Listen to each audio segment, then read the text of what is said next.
Alright, good morning everybody. Today I'm competing in Codeforces round 668. As usual, solutions will be at the end, and since it's a Div1, I probably won't be doing too much commentary during the contest. Good luck, have fun to everyone who's competing, and let's begin.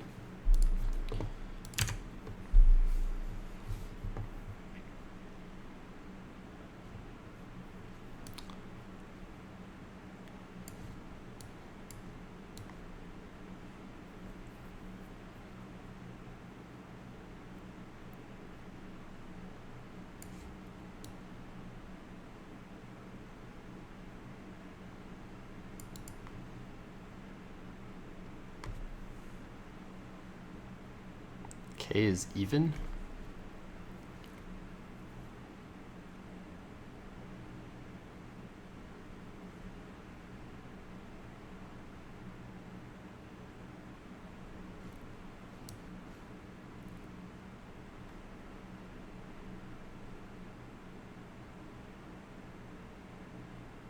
Oh, needs to have half of each. Yeah, so every time you move over one, what that is equal to the previous thing. So every K jumps has to be the same.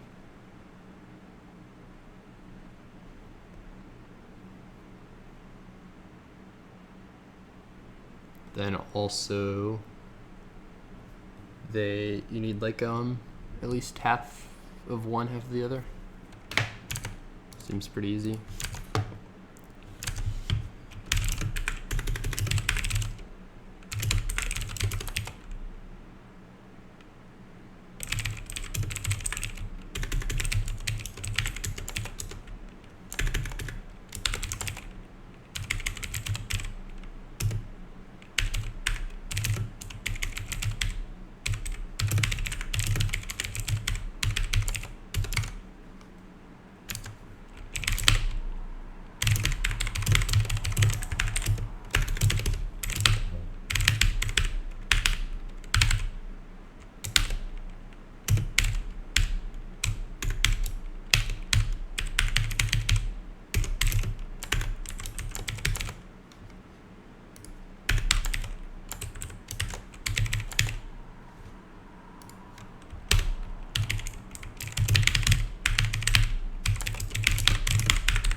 Looks good.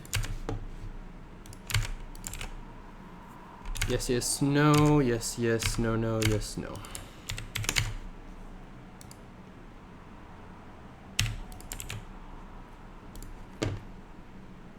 Hope I'm not in the Div2 round. Okay, I'm in the Div1. That's not an insult to the problems, I'm just... Oops. Fun game of take. Okay. A-C.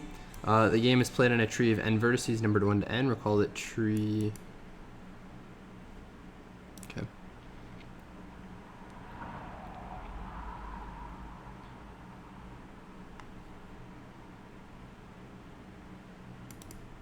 Most D times A.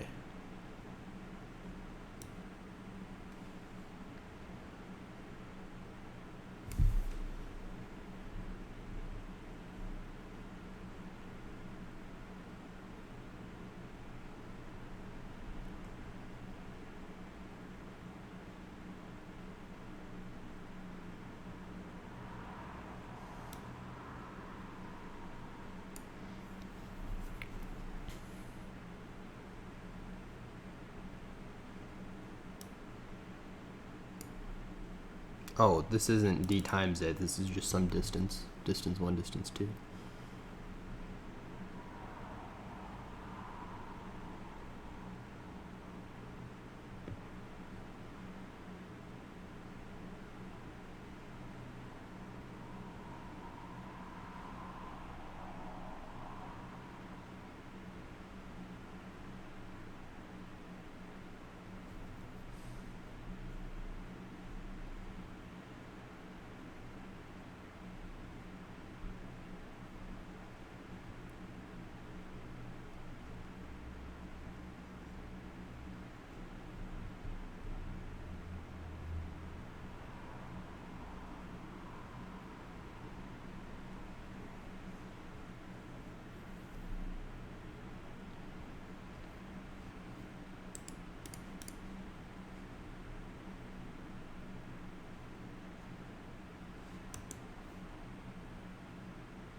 Huh, well, this is tricky. Sounds like there are lots of annoying cases.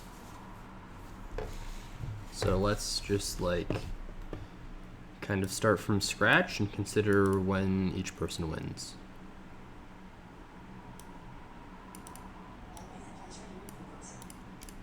We have company?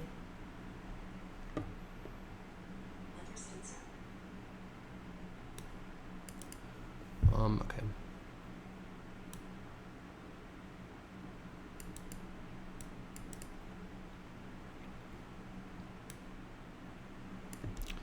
Does Alice go first? Yeah, okay.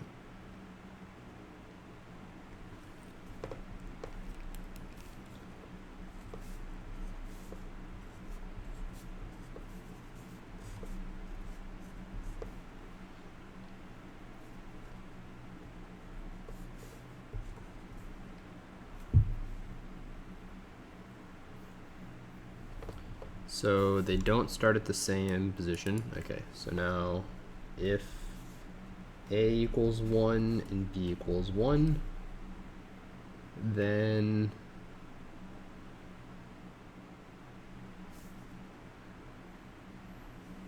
is just the distance between A and B relevant? Yeah, the distance is even. Then that's fine. If the distance is odd, there's a problem. Because then, wait, that's not true.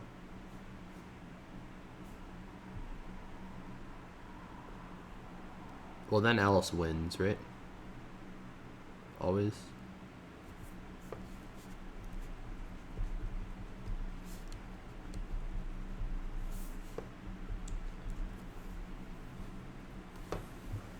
What if A equals 2 and B equals 2?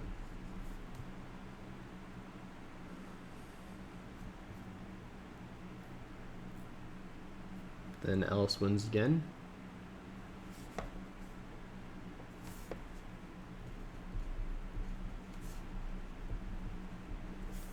Okay. If A equals 2, how big does B need to be for Bob to be able to win? Minimally.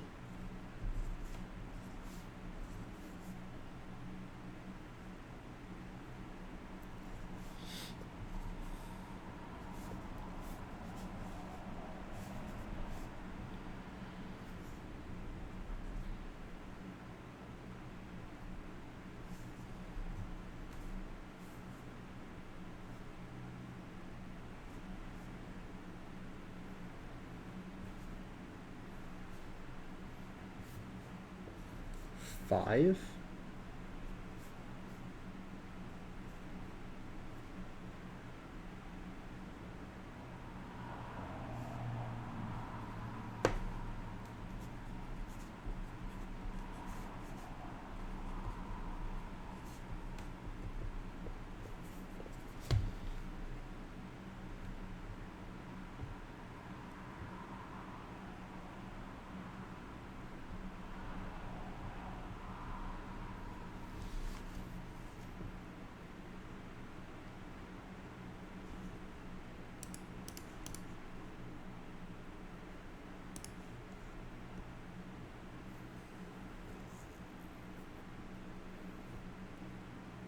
A equals 2, B is less than or equal to 4, Alice wins. Is that true? Feels like it's true. Because Alice can continue approaching Bob.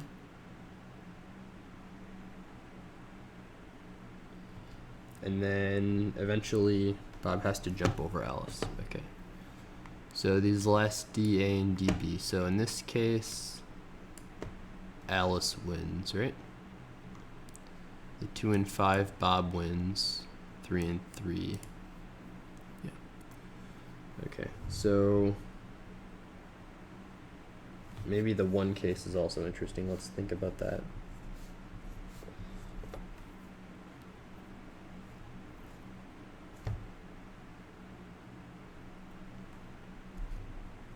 Yeah. So if A equals 1 and B is less than or equal to 2, then Alice wins. So you need to be bigger than 2 times your opponent. You need to be able to jump onto your opponent, jump past him, and then jump 1 more. Yeah, okay, and then that's a strategy for how you beat them. You just keep jumping over them.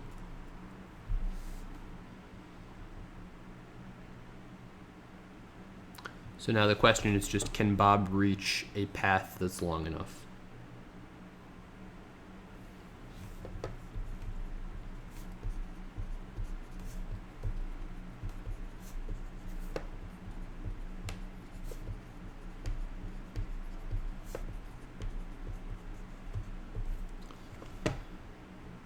Okay.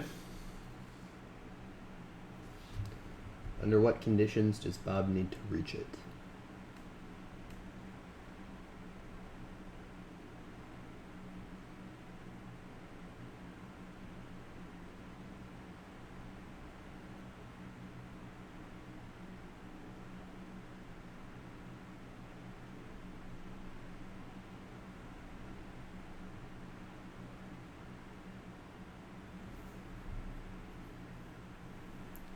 Alright, if Alice can win in the first move, then Alice wins. Can a player choose not to move?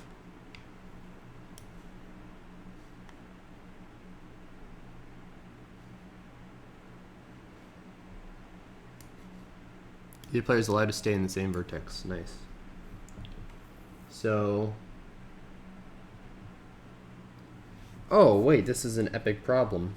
That's so cool. I love it. Oh, am I even being recorded here? I am. Good. Alright, so... yeah, that's really cool. So it's just the distance of the farthest node from the start.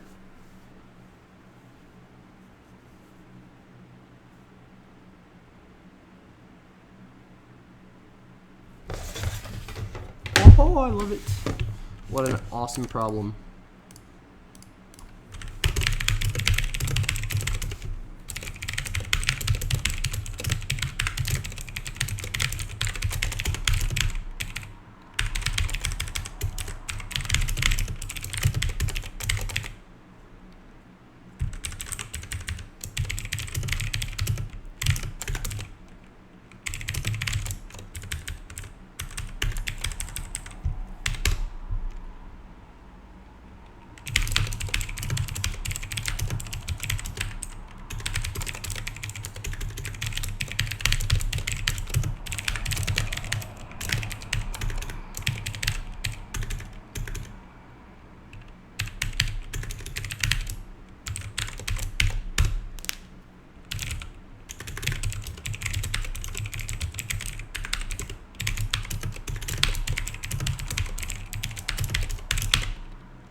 Where Alice starts where Bob starts. Okay, and then Alice distance, Bob distance.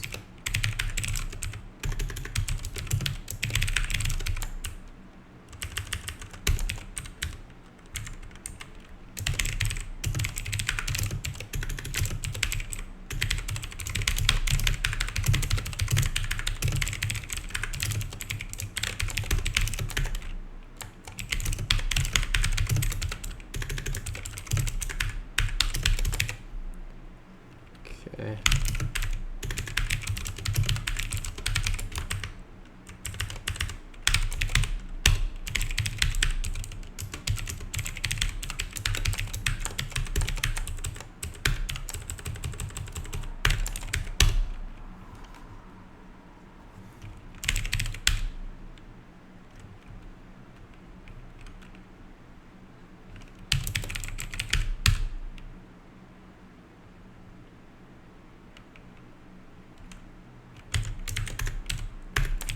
So if A dist times 2 is greater than or equal to B dist, it's out Alice. I love that Alice and Bob are the players of the game, by the way. It's very clear who goes first, who goes second, and also they're just like the classics, right?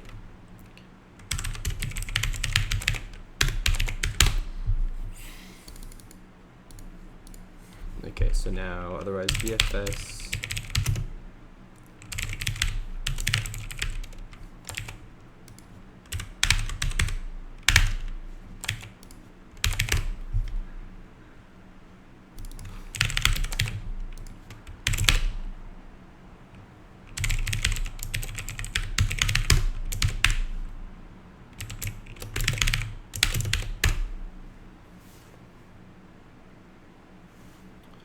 Less than or equal to a distance.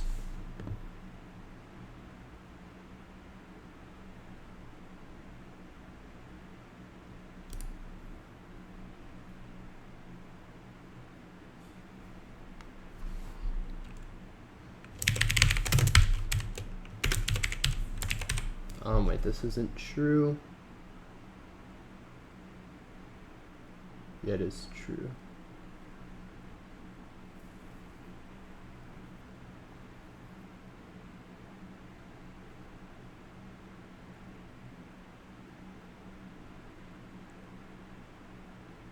Yeah, it's true.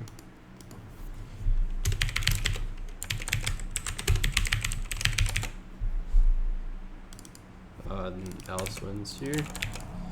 Okay, the other thing is, can I reach any node? So Boolean can win equals false.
The thing I tested.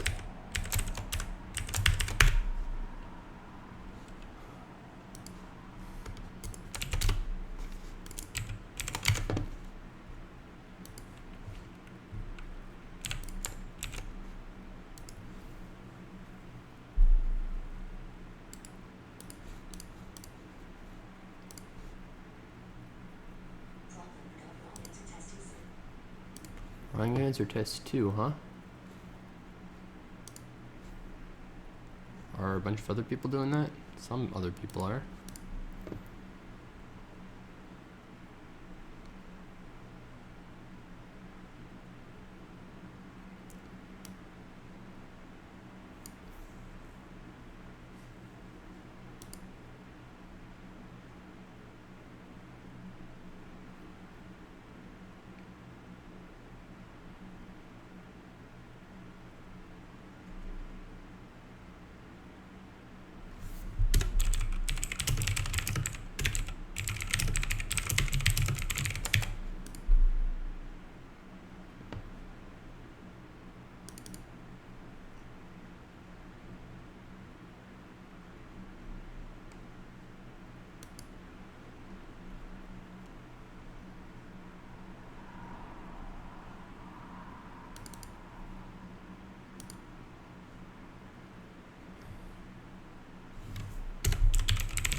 Am I like misunderstanding the problem here or something?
Or is it just the diameter?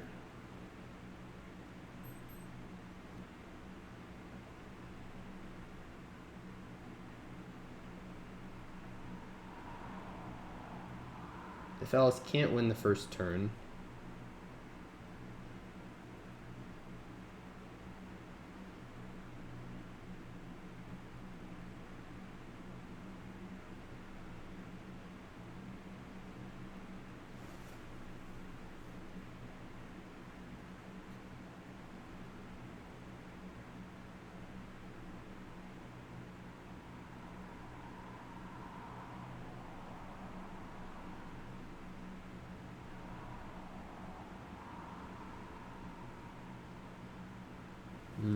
yeah, camera.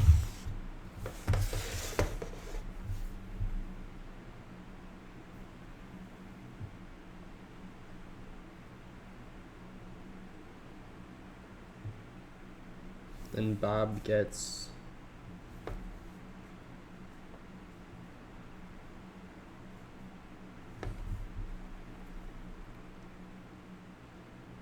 the deepest thing in this subtree.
Okay, so diameter has 2 endpoints, maybe? That's helpful.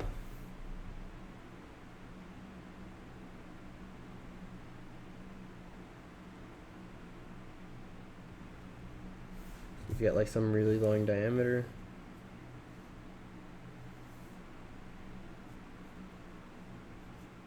And some other stuff in here.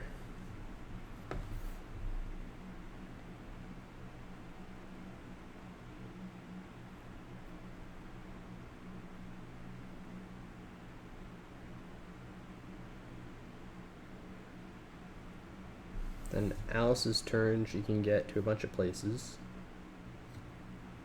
But maybe she can reach more than half the well, if she can reach more than half the diameter, it's impossible.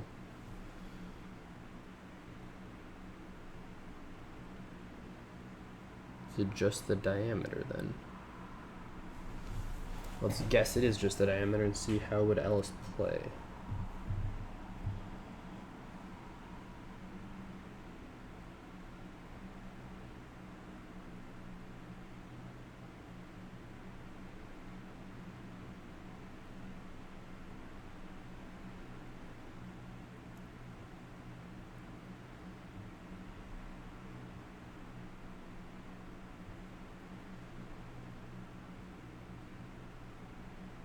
So Bob can't, or Alice can't reach both halves of the diameter.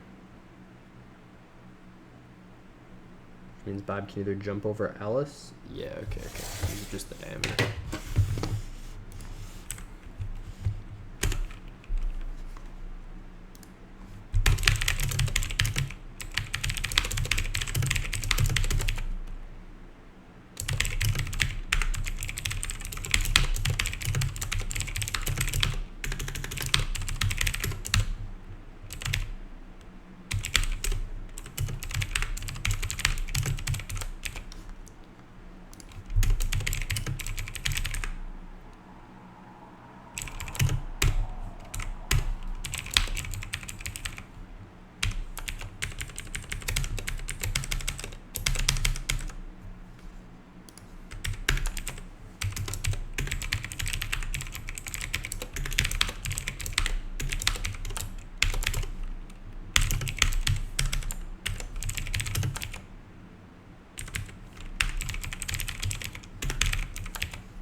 What on earth?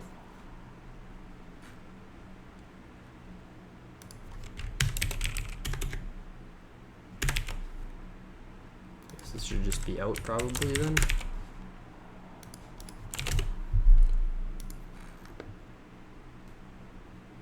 Diameter is not 3.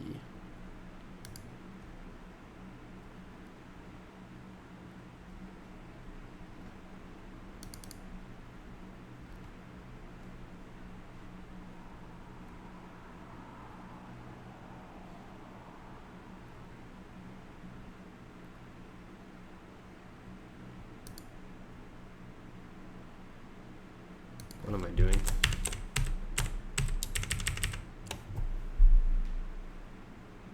Okay.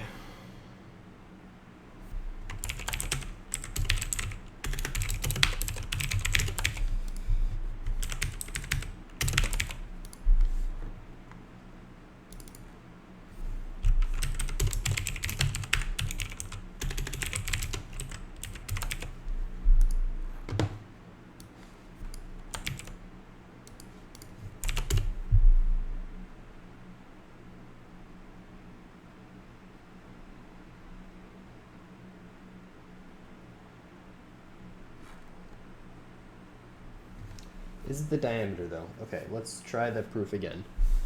If there's nowhere I can jump to that's farther than the Alice distance times 2, Alice can move right to the middle, where she can reach everything.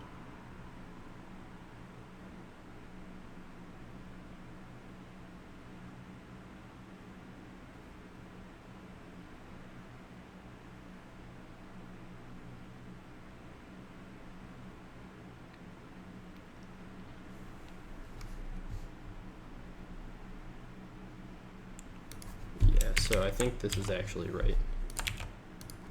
I don't want this farthest at all. Yeah, so I think it's just this. The problem was just I can't write a BFS.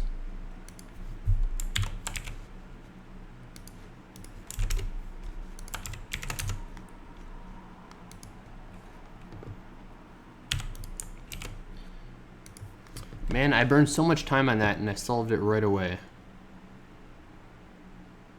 No, I didn't solve it at all. What the heck?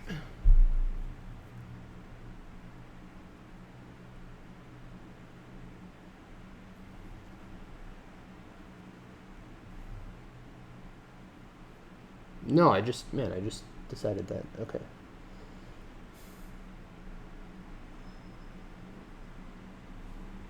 We do need the diameter because Alice can't necessarily block us in one move. If she can block us in one move and then prevent us from jumping over her in either direction, that means the diameter wouldn't work anyway. But if the diameter is going to work, then we can always reach one end of it.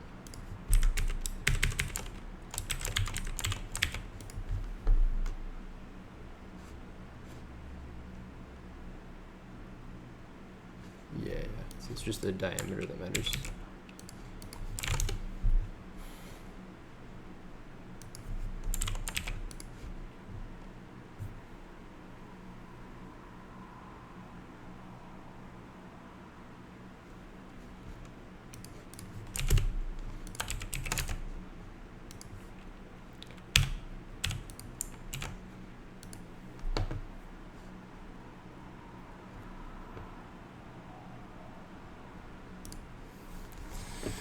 Let this be an array of positive integers. One operation you can choose some index. Well, man, that was stupid. Darn, okay. Choose some index, remove this from the array. The remaining parts are concatenated.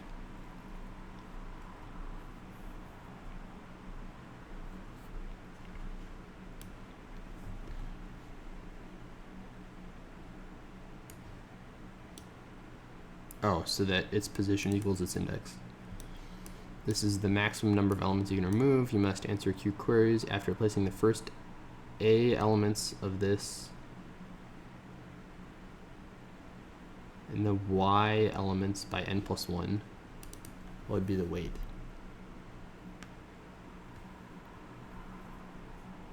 Independent queries, got it. Okay.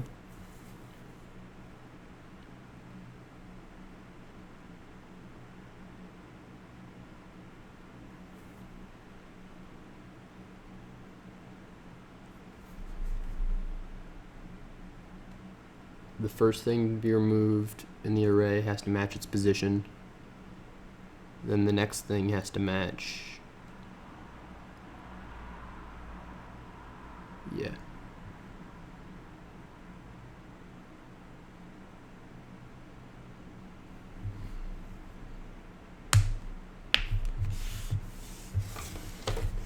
first thing needs to match its position, next thing needs to match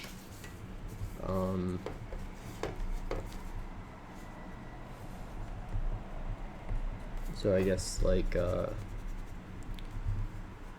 A needs to be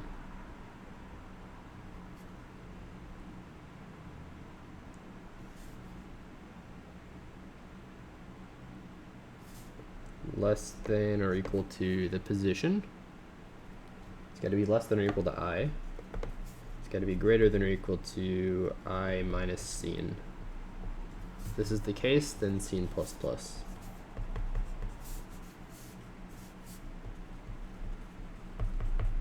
So basically that's the algorithm that we do.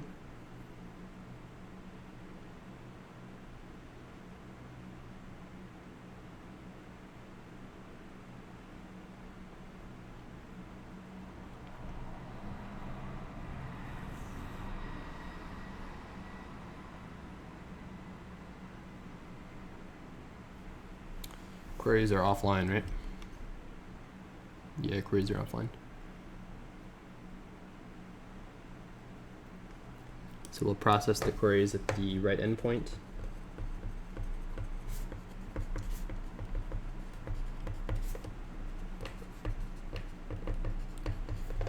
And then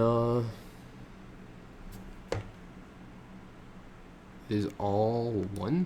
Why are the, oh, this is just one example. Got it. Yeah, so process queries at the right endpoint, and then keep a bit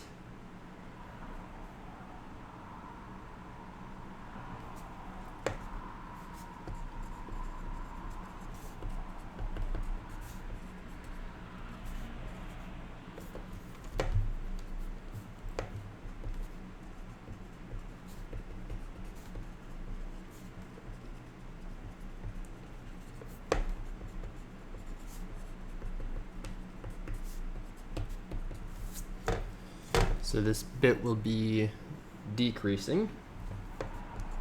So it'll be monotonically decreasing, which means there's some prefix that needs to be incremented, and then suffix stays the same.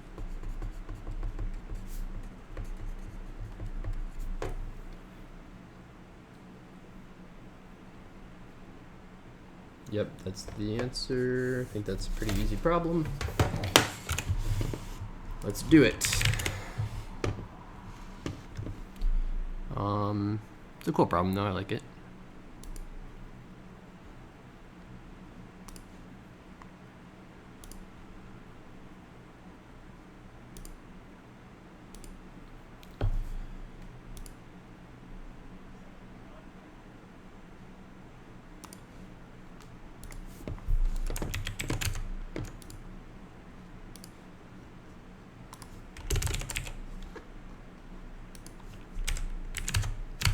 Is it multi-test case?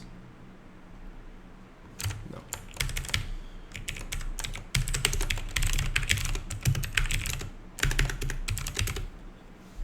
Okay, and Q.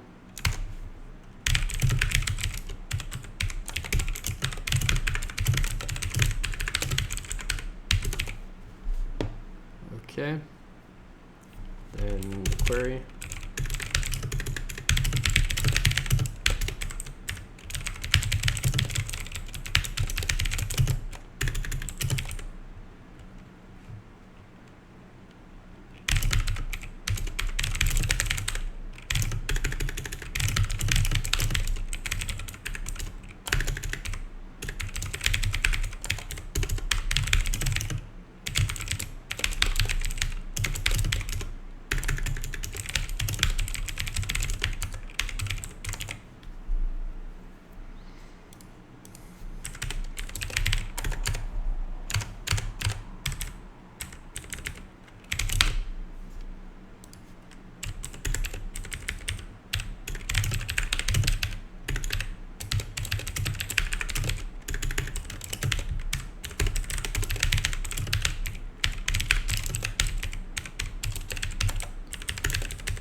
Now for each query, we just need to print the answer.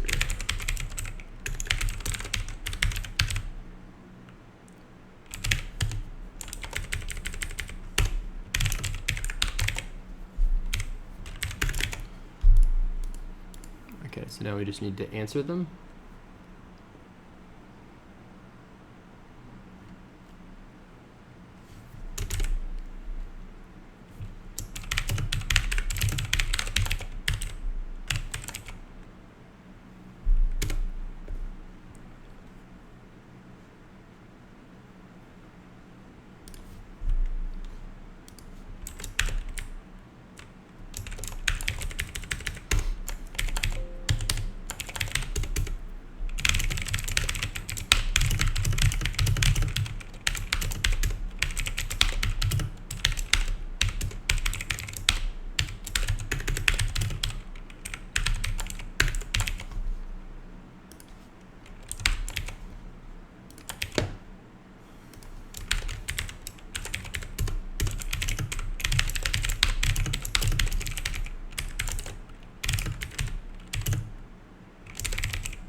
Alright, so now we have this bit.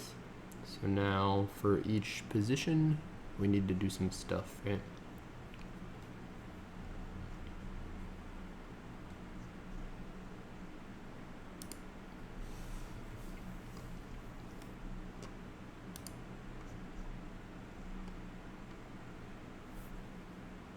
Yeah.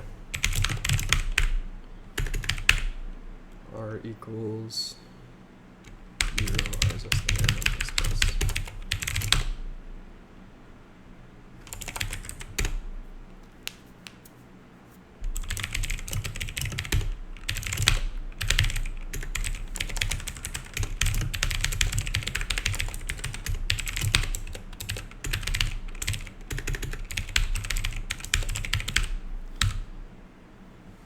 That R equals R.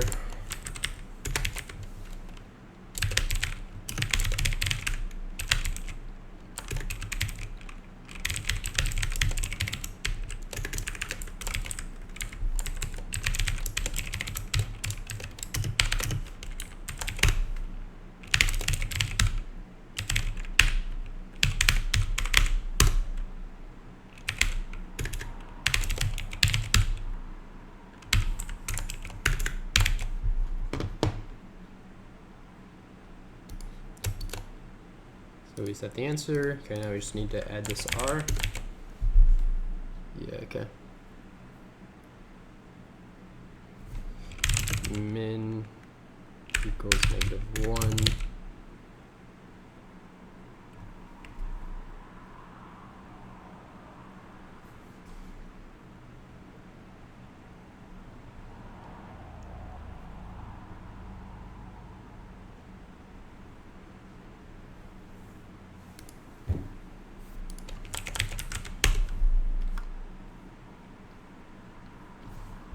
So if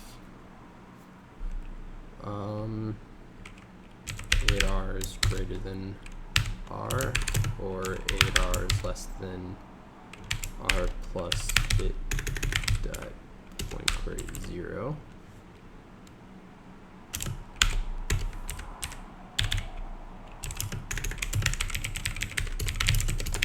otherwise we need a binary search. Min equals 0, max equals N, I guess. Oh, max equals R minus 1.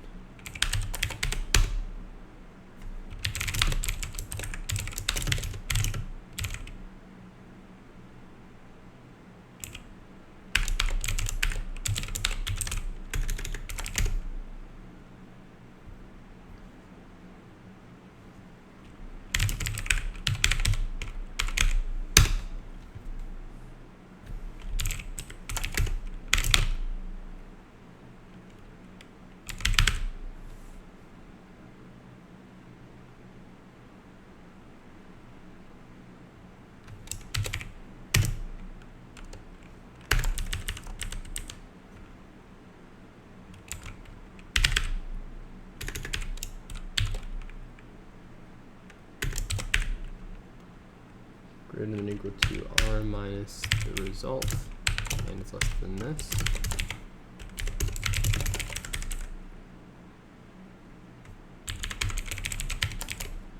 Mid equals, or min equals mid, max equals minus 1.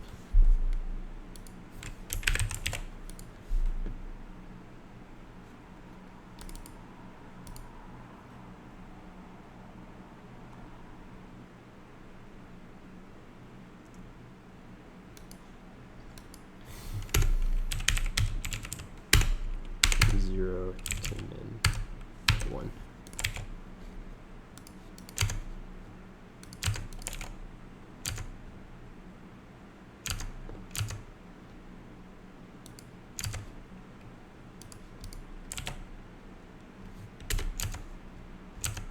What the heck?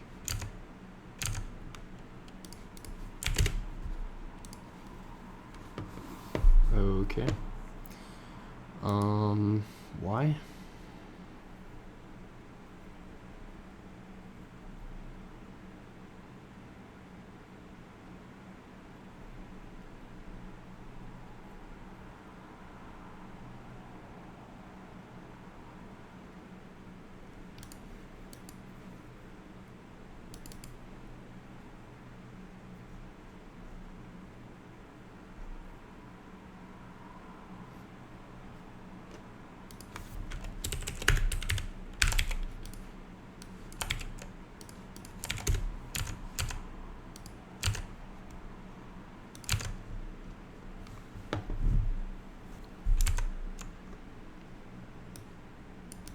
Oh, y last elements, got it.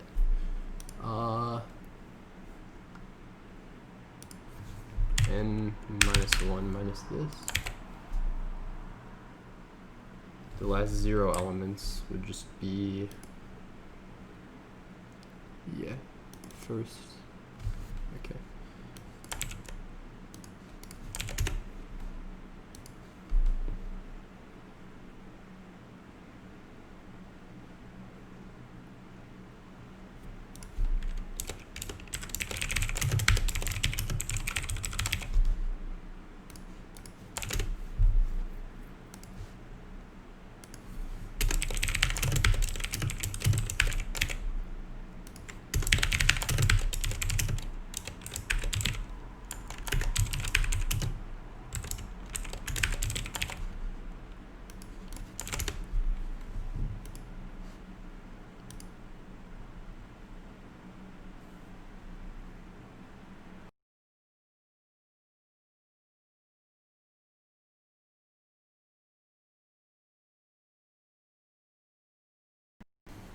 Okay.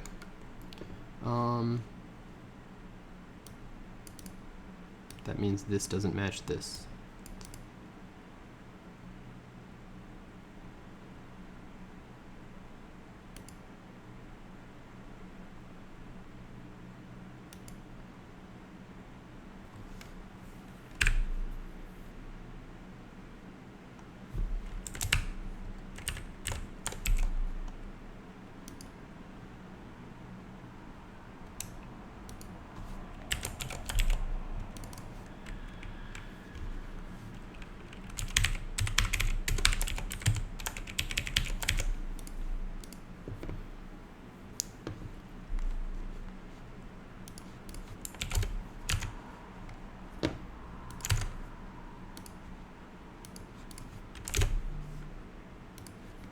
Still impossible?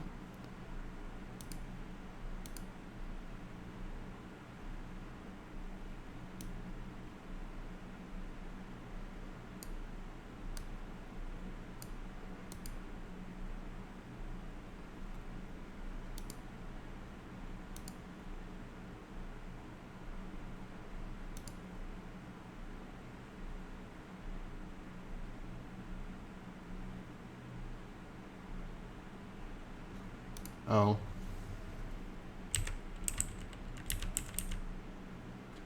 We want to update up to position R.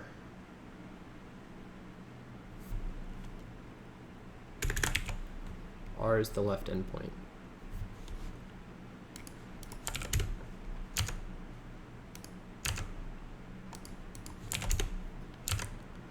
511 610.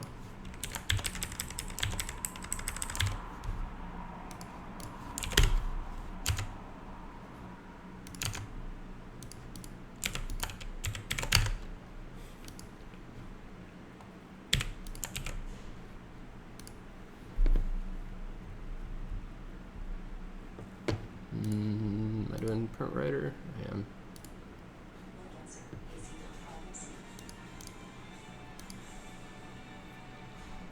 Okay, yeah, this was an easy problem. Oh man, dude, this is not the score distribution I'm looking for.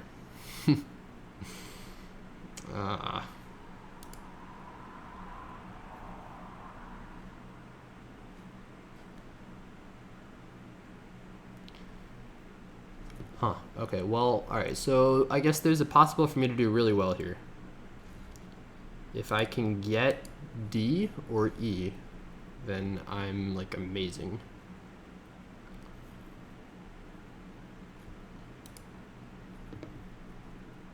Is Eknerwala not doing this?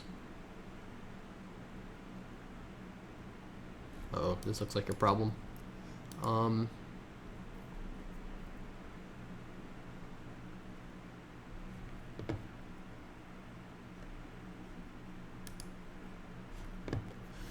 Huh, alright, well, let's read this. Interactive problem, consider a fixed, well, what's the score difference? Pretty big.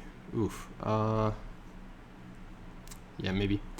Consider a fixed integer n, 2 players. Come on, you can't do this. Monogon, bro, I know you love first and second. I do too, it's great. But if they're going to be Alice and Bob in the beginning, you should make them Alice and Bob here too. Anyway. First and second play game. First considers the, or maybe it's not, this might be an Anton thing. I think Anton had first and second players in global round 9. First considers the 2n numbers 1 to 2n, partitions them into n disjoint pairs. Then second chooses exactly one element from each pair that first created. Chooses the elements he wants. Okay. You compute the sum of numbers chosen by second. If this is a multiple of 2n, then second wins. Otherwise, first wins. First partitions them into n disjoint pairs.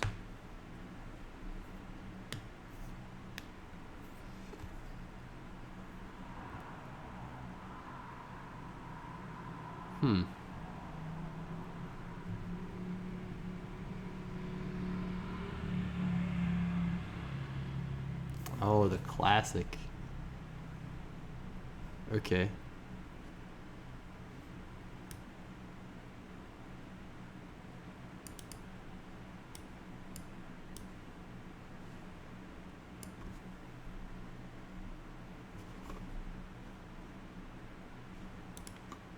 Okay, so let me assume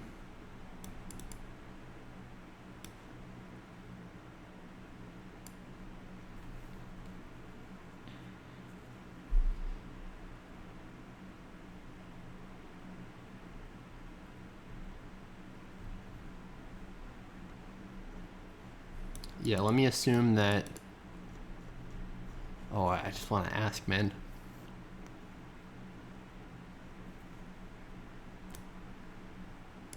I'll just ask a clarification, because last time I spent a long time thinking about this.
All right, I will be right back.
What a fantastic sample.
These wrong answers hurt me quite a bit. It was gonna come back to bite me. Because like this is a really easy problem, and then I just lost points that everyone else has on this problem.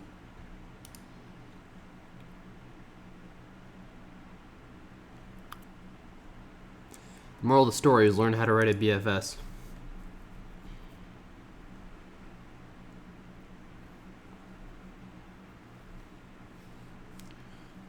I guess the moral of the story is learn how to solve problem D. Okay, so this looks like it's like a classic that people know how to do, but maybe D is more interesting.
How does this work? If you play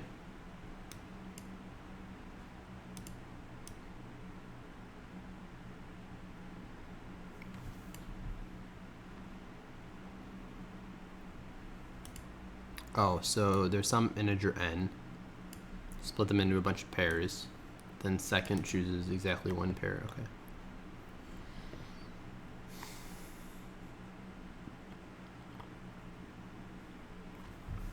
So you pick 1 or 2, then you get to pick 3 or 4.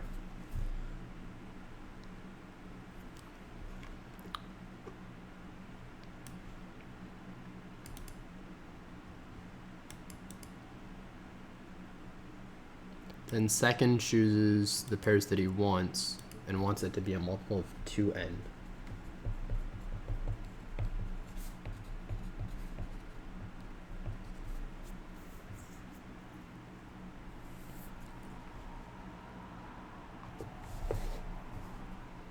The second not always win.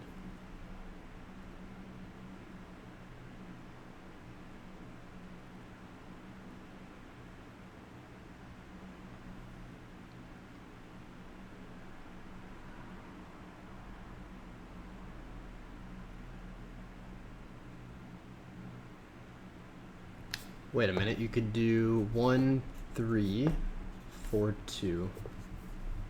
After that, your parity is going to be odd. It's either going to be like, so you could have, if you do this, you could have 1, or you could, your sum could be 3,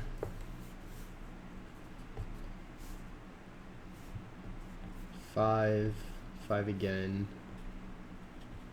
or 7, none of which are multiple of 2. So if this is the case, then second wins.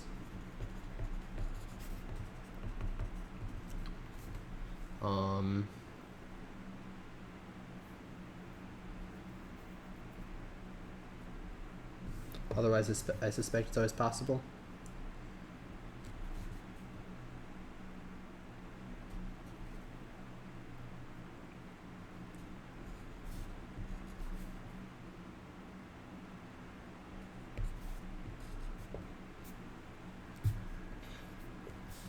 So you can have each of these things plus 5.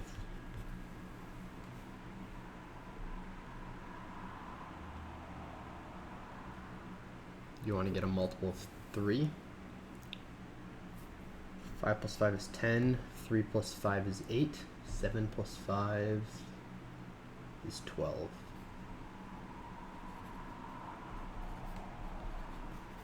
These 3 different things, mod 3. 8 mod 3. What is 8 mod 3? 2. 10 mod 3 is 1. 12 mod 3 is 0. Yeah, so I suspect all that matters is the parity.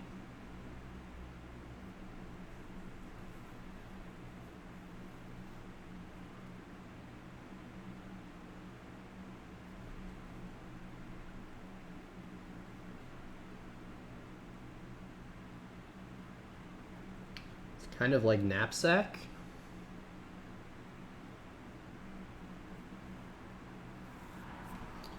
In that you can always choose to add this difference if you'd like it.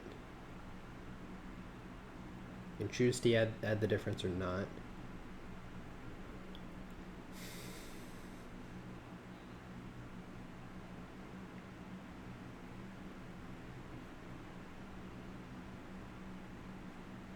Like you start with a smaller sum.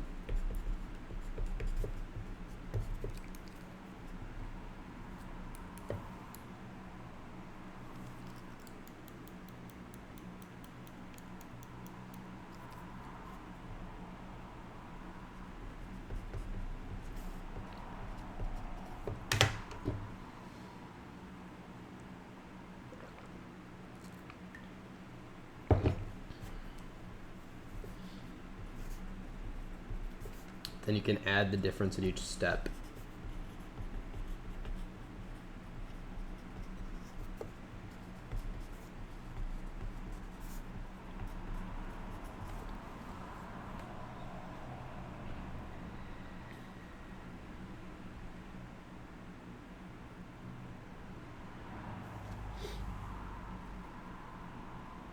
So when do we know the second player wins? Second player 100% wins. Oh, wait. I think I'm an idiot here. Yeah, this is a stupid question. Because the winner's either the first player, these are the same sample, right? The winner's either the first player or the second player for input of 2. So I shouldn't have needed to ask that question.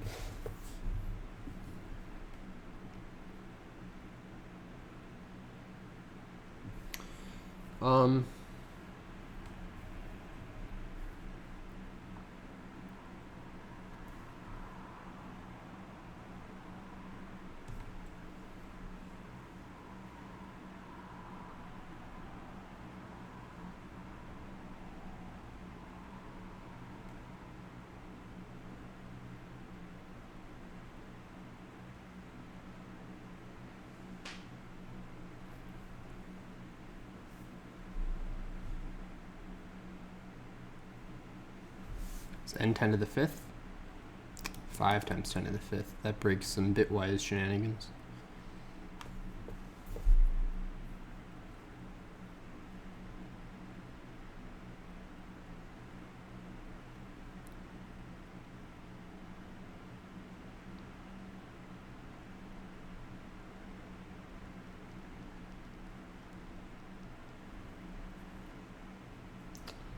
What if we do randomized?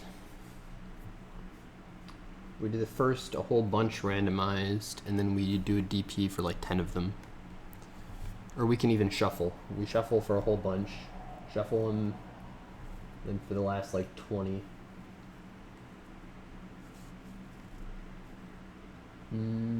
That's an issue if a bunch of them have the same difference, though. Because if they all have the same difference, then it's not particularly helpful.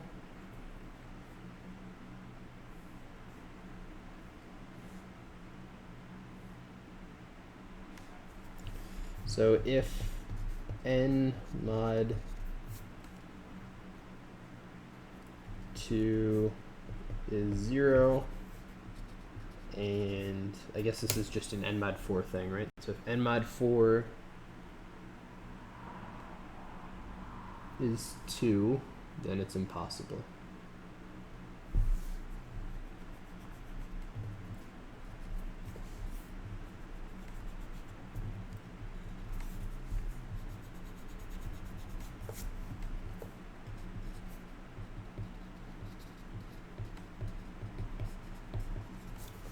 Should I write a brute forcer for this? How much time do I have? I have 49 minutes. I think I should, because last time I got really burned by this. Okay, so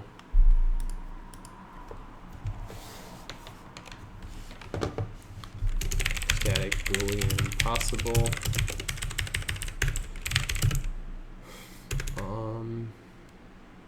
Yeah, editorial A.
Yeah.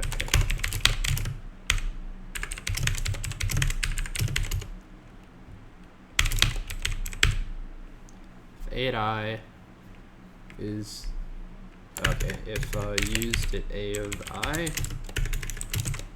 then parts at A of I 1 equals I plus 1. Otherwise, that's at A of I 0. And then you used it A of I equals true.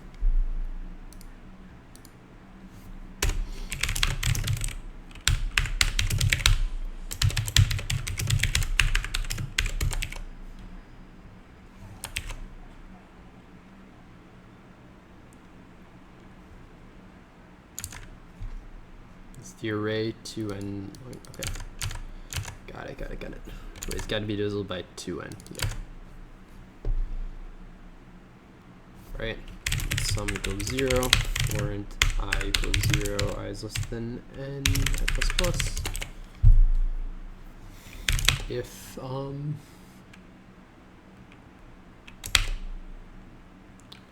ask and 2 to the I is not equal to 0, and sum plus equals parts at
permit I equals I over 2.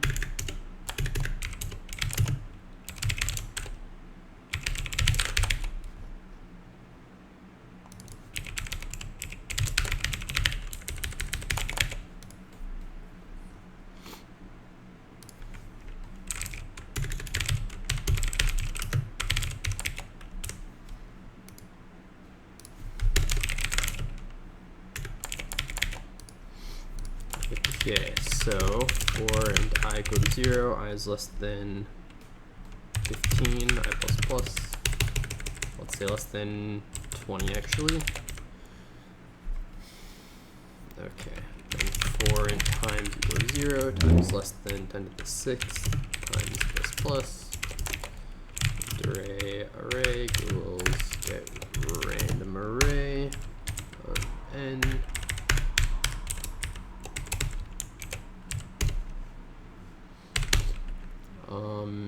If not possible, array this out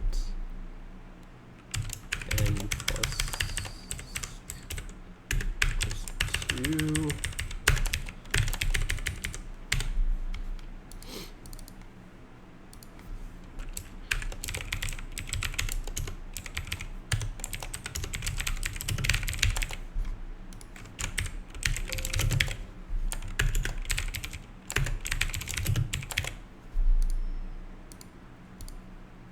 Okay.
So every other pair is impossible.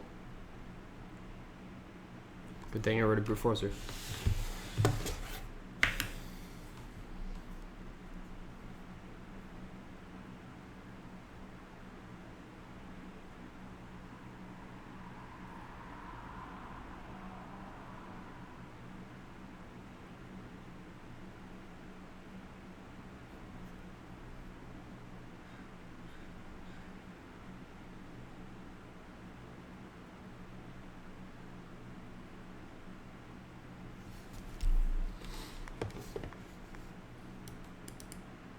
Oh, this is the total length.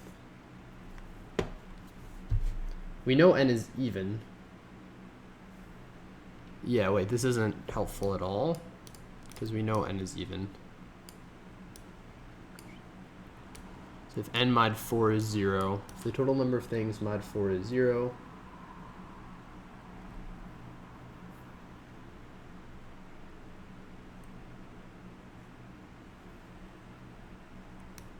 because you pick 1 or 3 and some other stuff.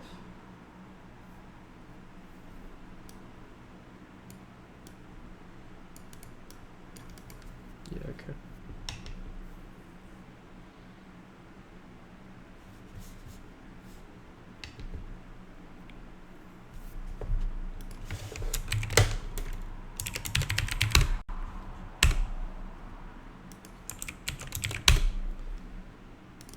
So then what do we have left? So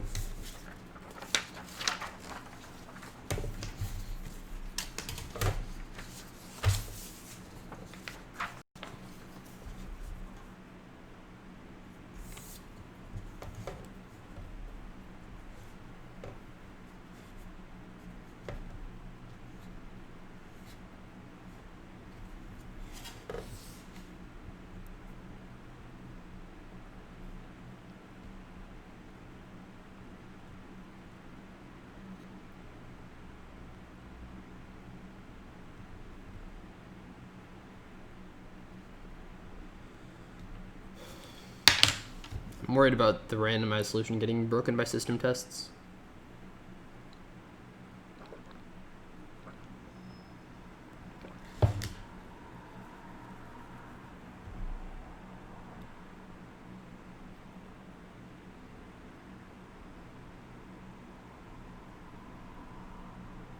Yeah, randomized solution has a problem, which is like 1, 2, 3, 4, like pick 1 or 2, pick 3 or 4, 5 or 6, 7 or 8, 9 or 10, 11 or 12. So like we don't solve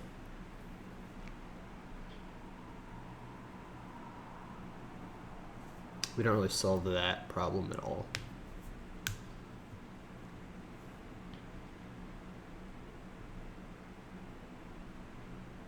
Because like there are lots of ways of doing it, I guess.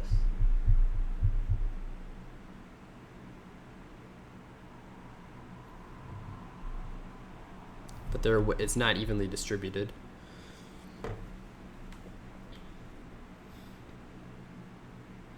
Or is it?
This 8 is surprising.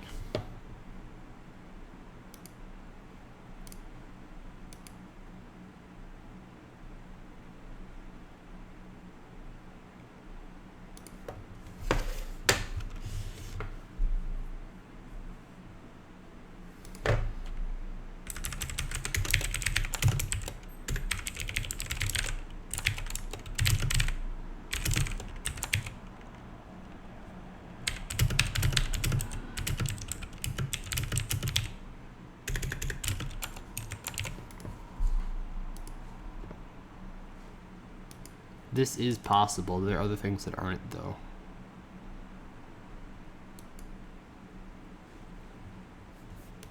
Oh, is it like this? So what if we do 0, 1, 2, 3, 0, 1, 2, 3?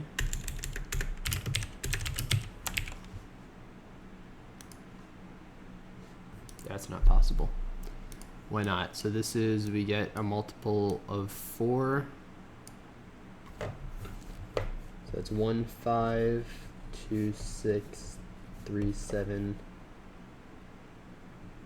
4, 8.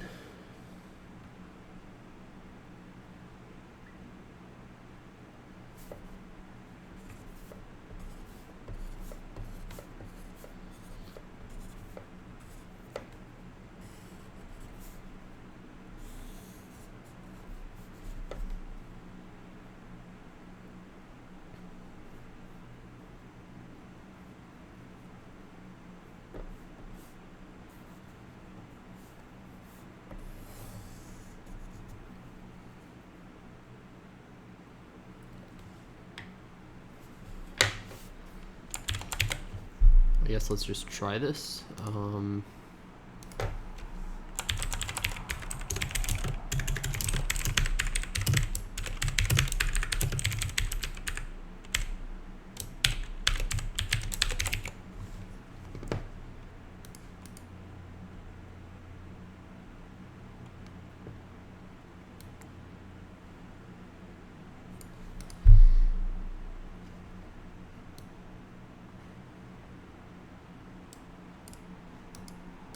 Okay, well, I guess that's just the case then.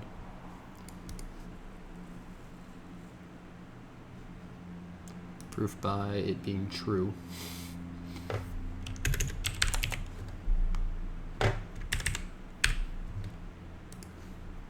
Yeah, I think proof by it being true is pretty convincing.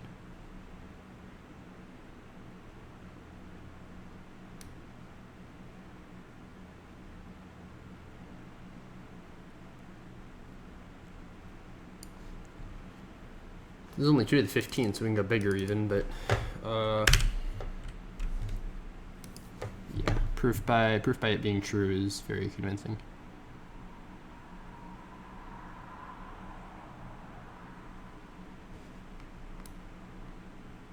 Okay, so we have that case. So now,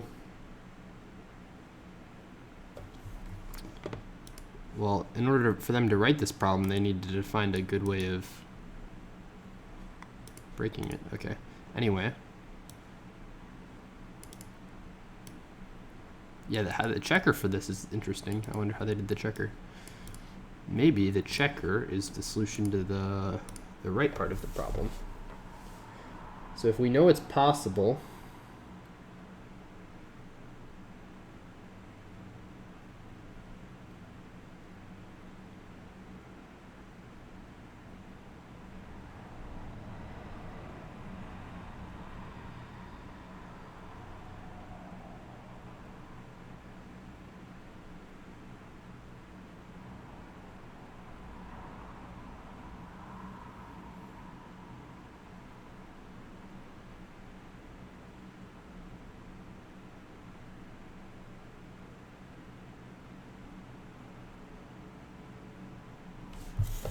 so you're telling me that 1, 2, oh, I guess the difference is that this is odd, that the difference would be odd.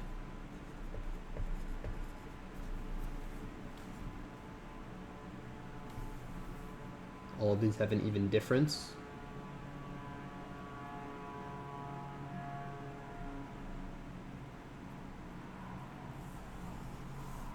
Yeah, if the difference is odd,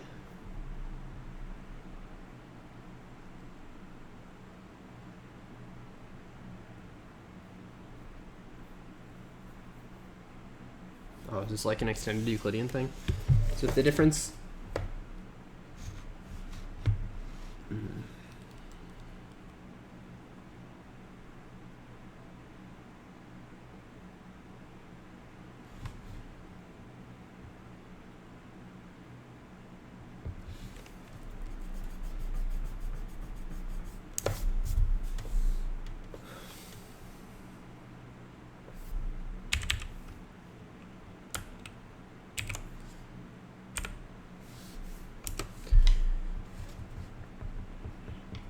yeah, why is this impossible, I guess? 1 plus 2 plus 3 plus 4. We want this value modulo 8 is equal to 2. Why is that special?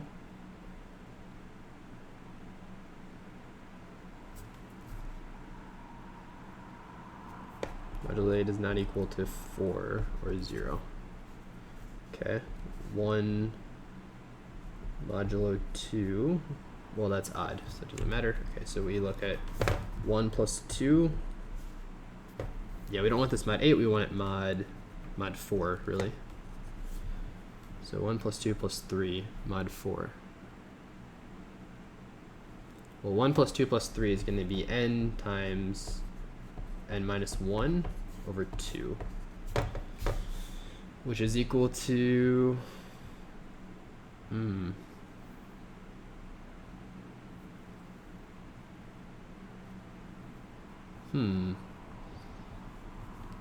want this value modulo n times n minus 1 over 2 mod n, where n is even. So if the number is even, it doesn't have a mod inverse of 2.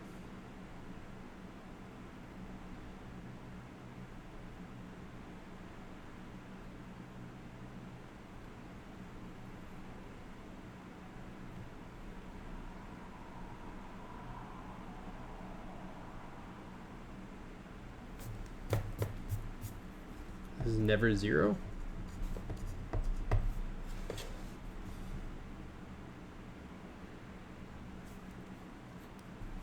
So 2 times 1 over 2.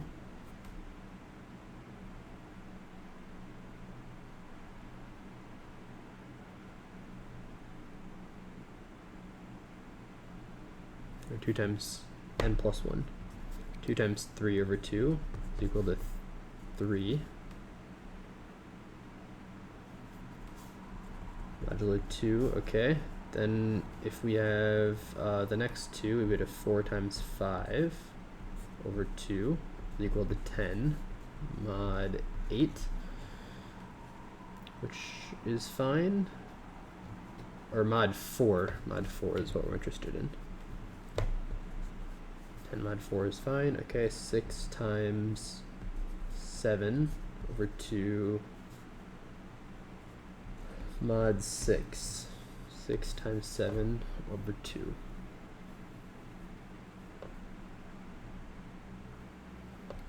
It's 21 mod 6.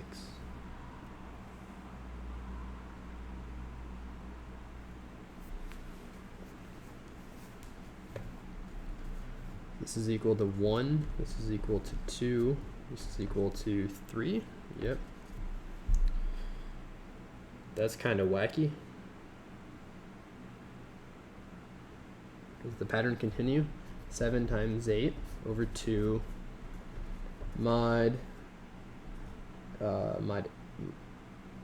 this is 8 times 9, rather. 8 times 9 over 2 modulo 8. Well, 9 times 4 is 36. Mod 2, or mod 8. 8 hits 32, so it's equal to 4, yeah. So it keeps increasing by 1. That's a wacky pattern. I believe it though. If that's the case, I believe it. So I believe it's always impossible. So I'll buy it.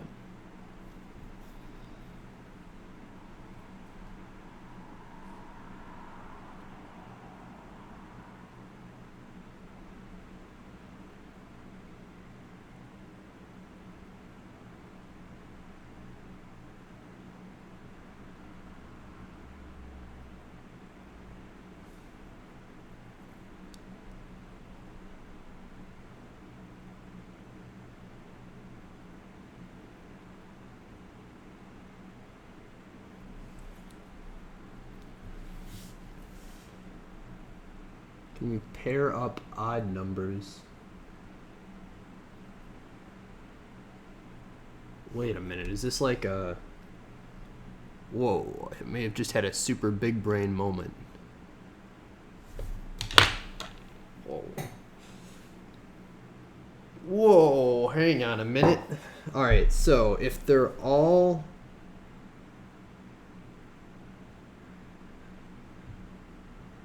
Yeah.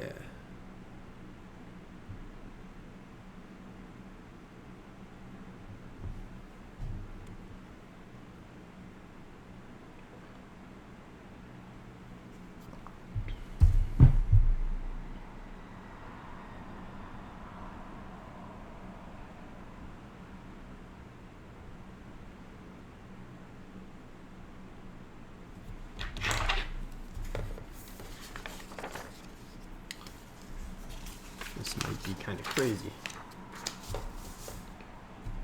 So you have a bunch of numbers.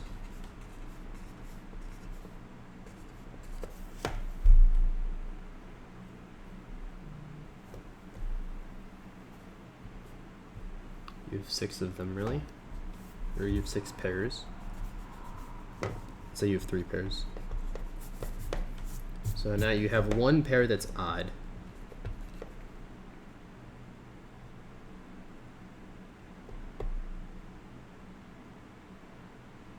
Then you have the same number of evens as odds. So you can match all evens with all odds, but if you swap them, if you swap 2 of them, like you can't have an odd number of things match. Yeah, okay, so now you have an even number of both.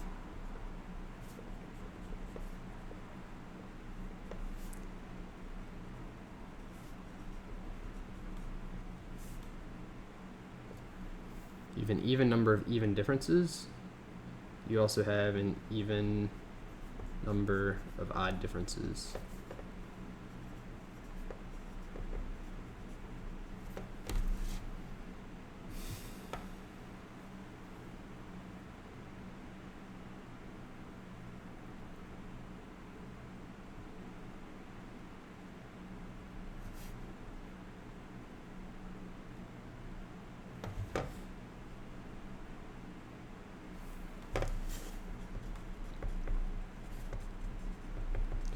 So we want to take this for sure. So now we have an even total.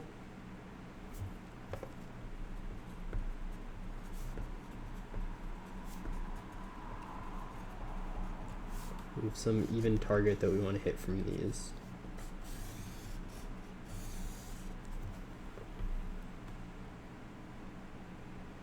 So now we can subtract 1 from all of the odd differences when we pair them with each other.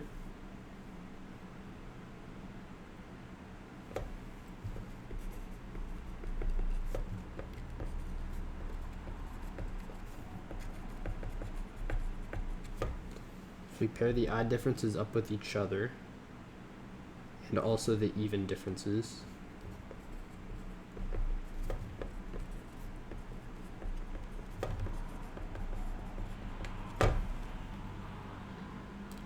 each of these odd differences we get 1 for. So plus 1 for each of these.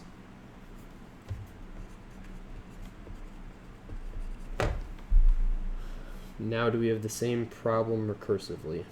Oh man, this is a lot to put in my head at once. How much time? 20 minutes left? Yeah.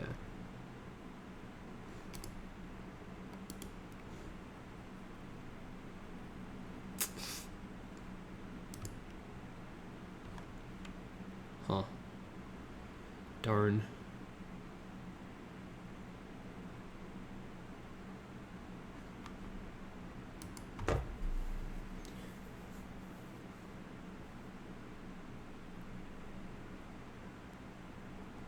This seems like the kind of thing that system tests will bite people on, though.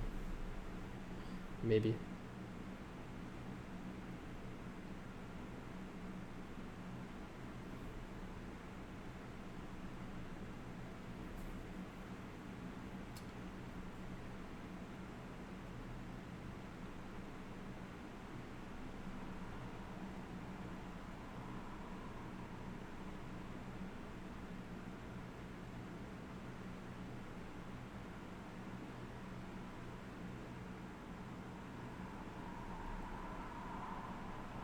Is this the same version of the problem?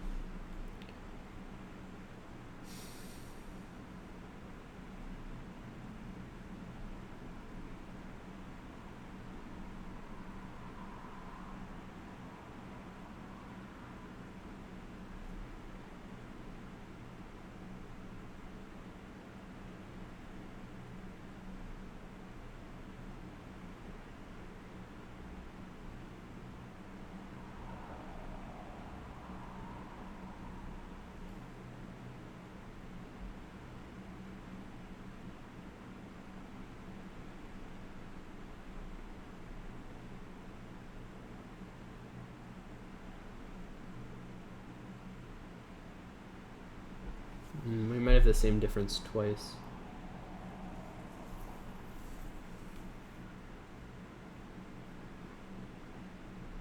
Yeah, maybe this isn't helpful. We have like a 2 and a 2, and this is a 0 either way, so we can't pair them up.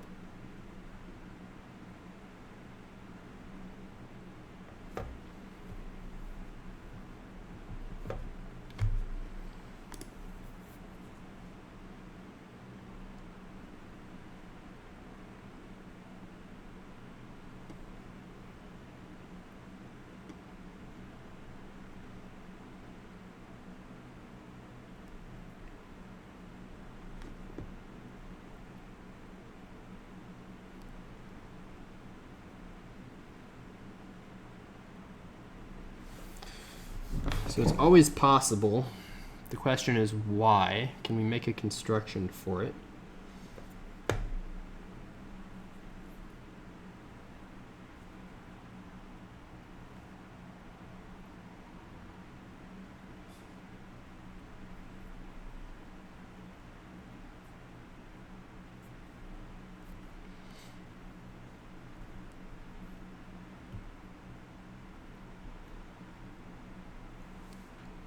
What if we picked a random number of things to take and then randomly distributed those?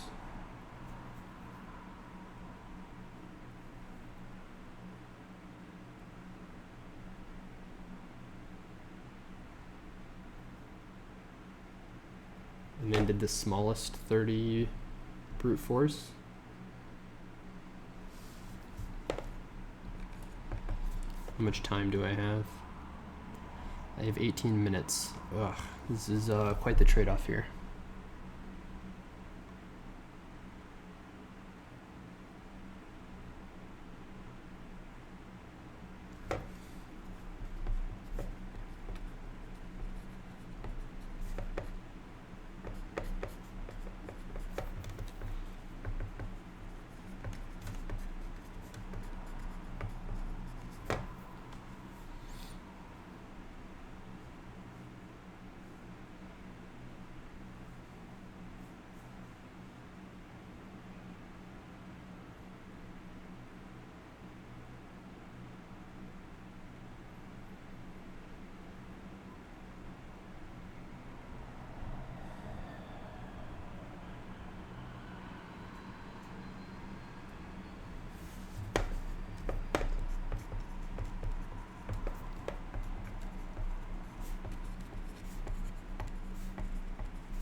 Okay, how many tries do I get if I do this? Let's say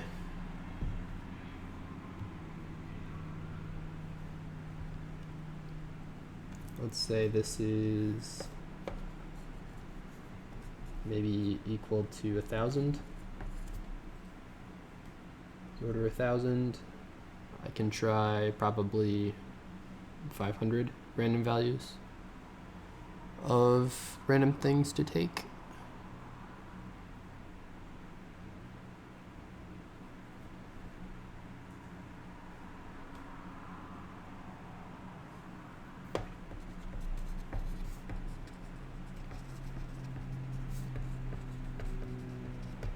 This sounds super breakable though. If I pick 500 random values, I'm just picking 500 random numbers. And then this 2 to the n gives me like a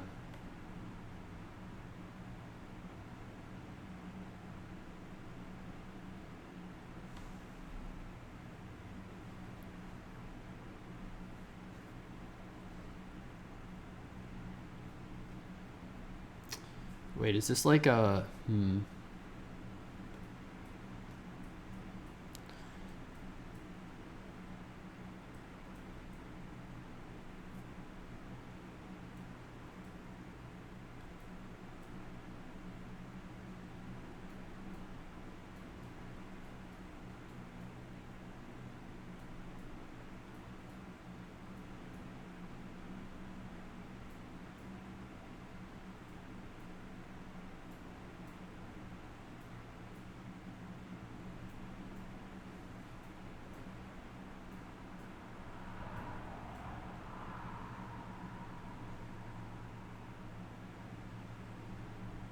yeah, how many do I even try? Well, 500 random values, and then each one times 10.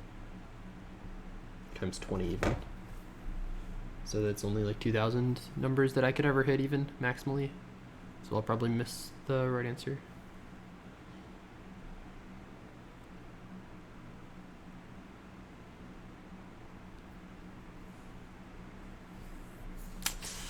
Man, it's a cool problem.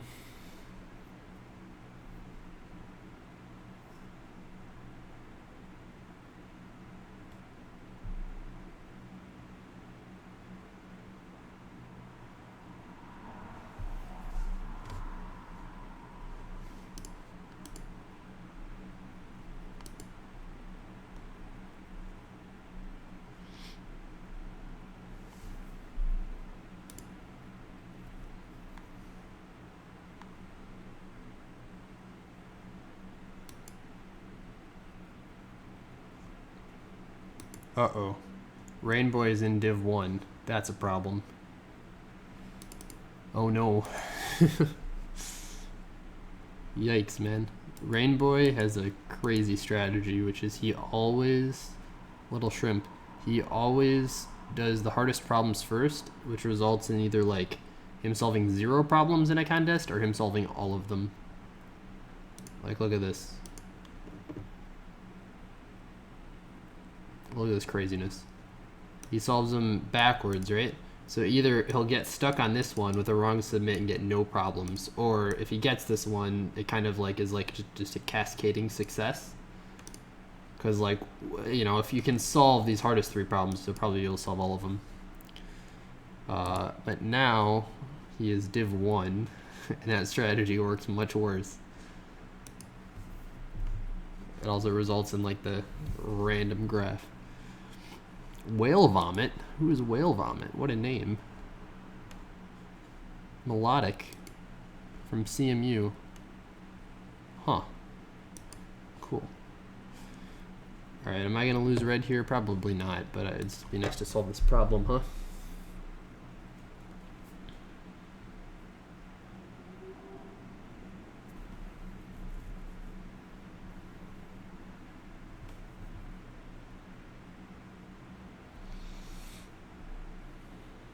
So I guess random, I think random is just breakable.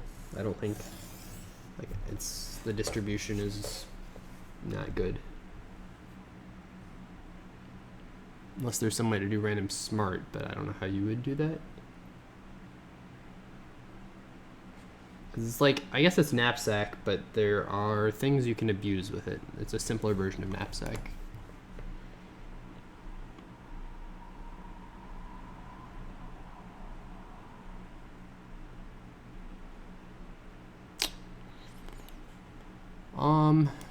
Yeah, I don't really know.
Oh, wait a minute.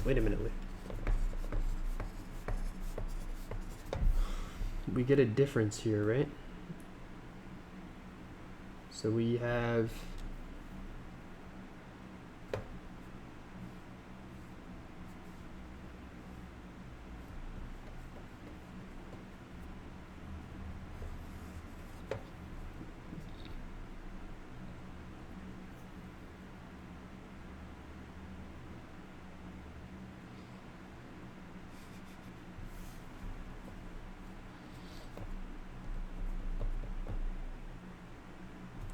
we need to like find n over 2.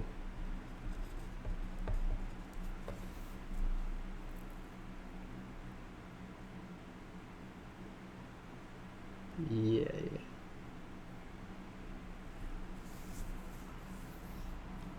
Oh, that's cool. Do we just skip one of them always? What about the last one?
I think this might be, I might have entered in for this.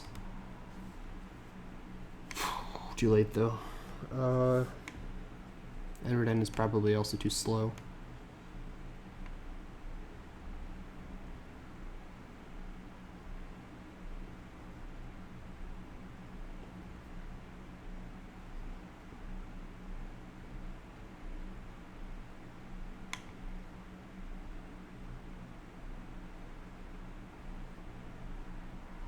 Yeah, this doesn't quite work because you need to introduce 2 new things for each one of these.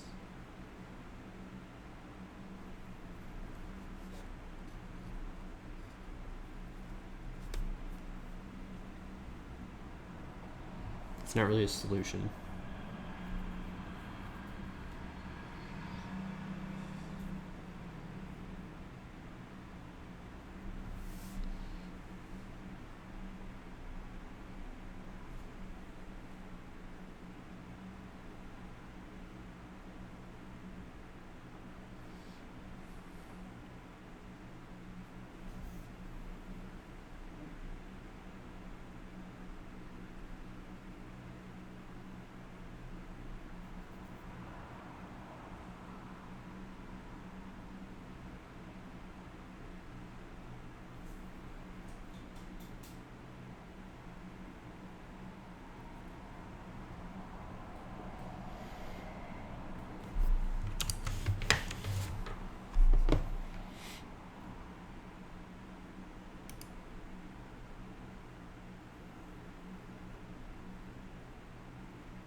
What? Wait a minute, what?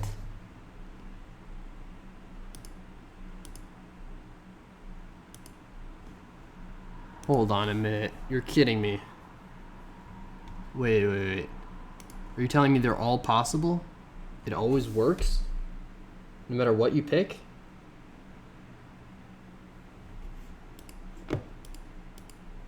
No, that just means this. Okay, yeah.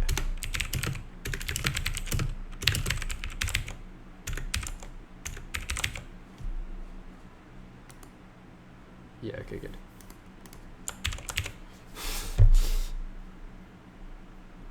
Of course not. Yeah, there's no reason that would work.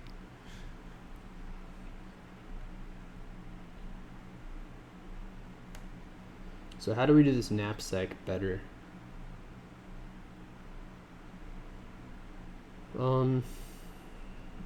We can look at all of the unique values because there are at most not that many of them. Square root of them, most square root and differences. Unique differences.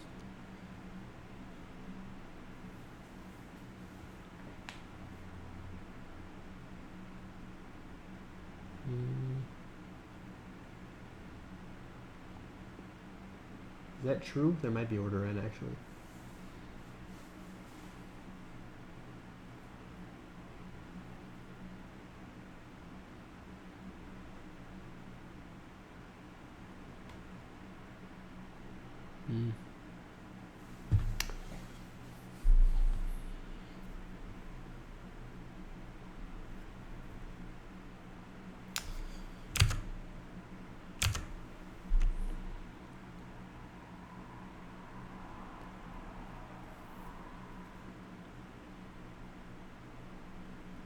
How do you do this? How do you do it?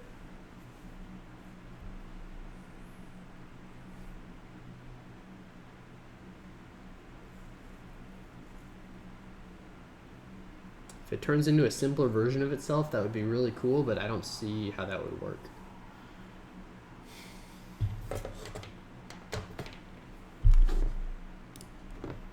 Yeah, okay. Well, I can't code something that I haven't even thought of in 2 minutes, so let's look at the scoreboard. -3. Yeah, that's fine. I mean, I deserve minus something for how badly I did on B. Dude, this is a sob story right here. Look at this. Solution's right, except this shouldn't be for each node. This should just be while the queue isn't empty. Can't write a BFS. I'm red and I can't write a BFS. Ugh. Yikes, man. Yikes. So it would have been a 3-minute solve, a 19-minute solve, and then how much time did I burn on this? 15 minutes. So subtract 15 minutes from this. So I would have been like up here. Yeah. Yeah, this went very badly. Oh well. Yeah, it's still like my fault, because like if I got D, then I would be up there as well.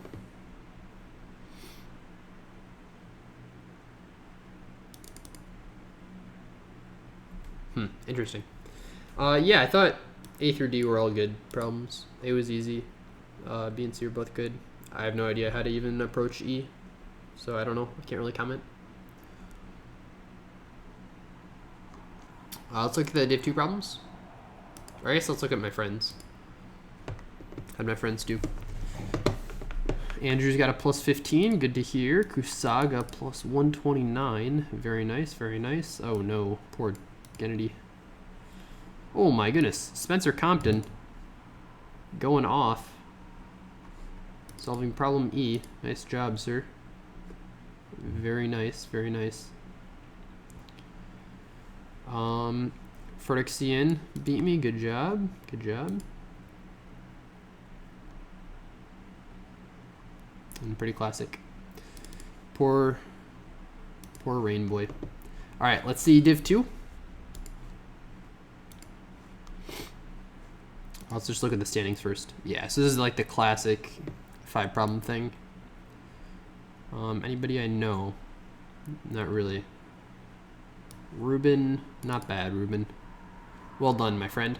Let's read A and B, I guess, and then we'll do solutions to the problems that I know how to solve. I guess solutions to all of the Div2 problems. Permutation forgery. You have a permutation of length n. Oh, we know what a permutation is. Thank you. Let this be any permutation. The fingerprint is the sorted array of sums of adjacent elements in P. Got it. You're given a permutation P of length n. You need to find a different permutation with the same fingerprint.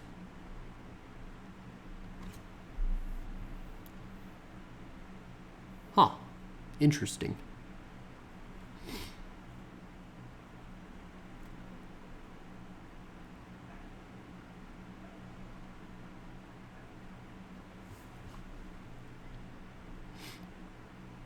That is not as obvious as I would think. The fingerprint, oh, the sorted values. Wait, what did they say? The sorted, oh, so you just reverse it. Yeah, just reverse it. You're given an array of integers that sum to 0. In one operation, you can choose 2 different indices and decrease the first by 1, increase the other one by 1. How many coins do you have to spend to make them all equal to 0? Well, if they sum to 0, then you just like decrease all the positive things and increase all the negative things. So it's just the sum of their absolute values divided by 2. All right, so very good. Man, I thought I fixed that. Guess not. Interesting. So yeah, here's the idea for the solutions.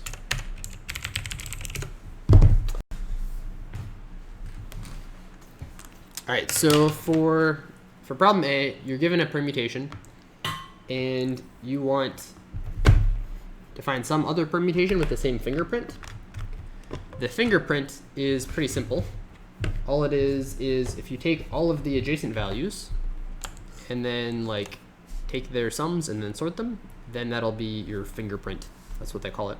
So if the permutation is like 3, 1, 2, then the adjacent values are 4 and 3, and then you sort this array. So then you get 3, 4. If you just reverse all of these elements, if you have 2, 1, 3, then your differences or your sum array will just be this backwards. So then it'll be 3, 4. If you sort it, then the order will be the same. So you'll have 3, 4 again. So yeah, that's the general idea. Sorry, I've got this chair here. Okay. Yeah, so that's problem A. Problem B is pretty simple as well. You have a bunch of numbers, some positive, some negative. So maybe your numbers are like 4, -1, -3. they sum to 0, and you want to change them in the minimum amount of ways to make them all equal to 0. That's pretty simple. Basically, you can imagine you have like, what's a good way of picturing this? If you've got 4 circles above here, and then 1 below, and then 3 below. If you imagine this is like a hole, and then it's like a hole that fits 1 marble, a hole that fits 3 marbles. You can imagine taking each one of these marbles and putting them in a hole, right? So you put this in the bottom, keep doing that. You have to move each marble that's above the ground, so that's your minimum number of moves. And then you can easily do it by just taking each marble and putting it in one position in the hole. So you just take the sum of all of the positive numbers, and that's your answer. Alternatively, you can take the absolute value, or the sum of the absolute values, divided by 2 at the end. All right, very cool. So that's that. Problem C, balanced bit string. You have a string consisting only of characters 0 and 1. Oh, yeah, this one. So here's the idea. You've got a bunch of positions in your array. I guess, sorry, let's go over the problem first. You've got some string of 0, 1s, and question marks. And you want to replace the question marks in some way so that every substring of length k has the same number of 0s in it as 1s. So what that looks like is, let's say this is your array. Well, let's make it a bit bigger. That's your array, and then your substring is of length 4. So this needs to have 2 0s and 2 1s. Same thing with this, or same thing with this here. Same thing with this. Same thing with this 4th one here. I should probably just draw them all on one side, right? That might make it easier to think about. And then the 4th one is this. Okay, so here's the important thing to consider. If we ignore all of those, and now we look at this first range, this has these first 4. So we're gonna have 2 0s here and 2 1s. We have 2 0s, and we also have 2 1s. When we move this over, we lose this element, and we add this element. We still have to have the same number of 0s and 1s. What that tells us is, if we lost a 0 here, we need to get a 0 back. If we lost a 1, we need to get a 1 back. These 2 elements need to match. It's kind of like Minesweeper. If you ever played Minesweeper, this is a common strategy in Minesweeper. Sure, the pattern shows up a lot at least. So, yeah, that's the idea. These 2 have to be the same. No matter what they are, they're the same thing. So how do you, what does that tell us? Well, basically for this cycle of size k, then we know if we take a jump of size k, these things have to be the same. If you jump another k, they have to be the same. So this group of things, they all need to be the same. Also, this group all needs to be the same. And then also this group here, they all need to be things that are the same.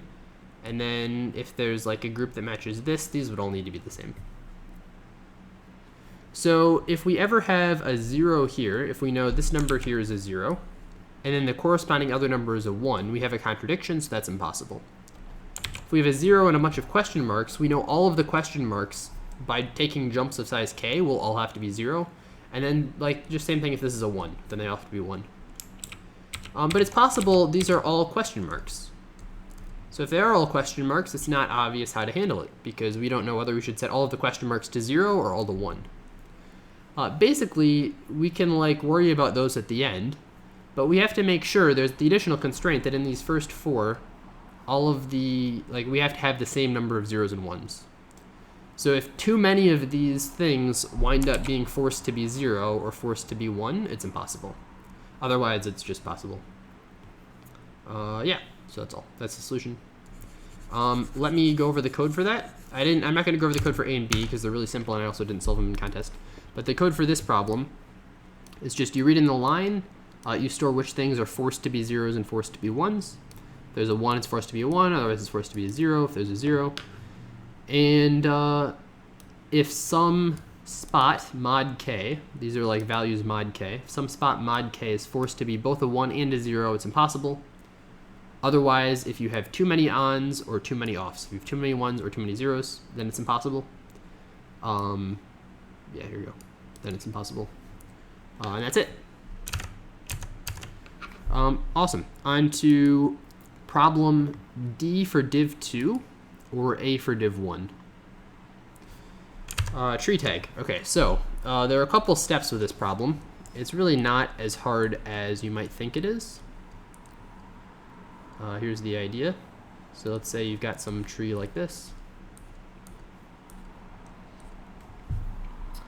And Alice starts at some node, Bob starts at some other node. Alice is trying to catch Bob in order to tell him some very important message, and Bob is trying to escape. And Bob wants to infinitely evade Alice. That's the goal. So the question is, can Bob evade Alice for Google steps? If Bob can, then that's the solution. Otherwise, Alice can catch Bob eventually, so then you need to print that Alice wins.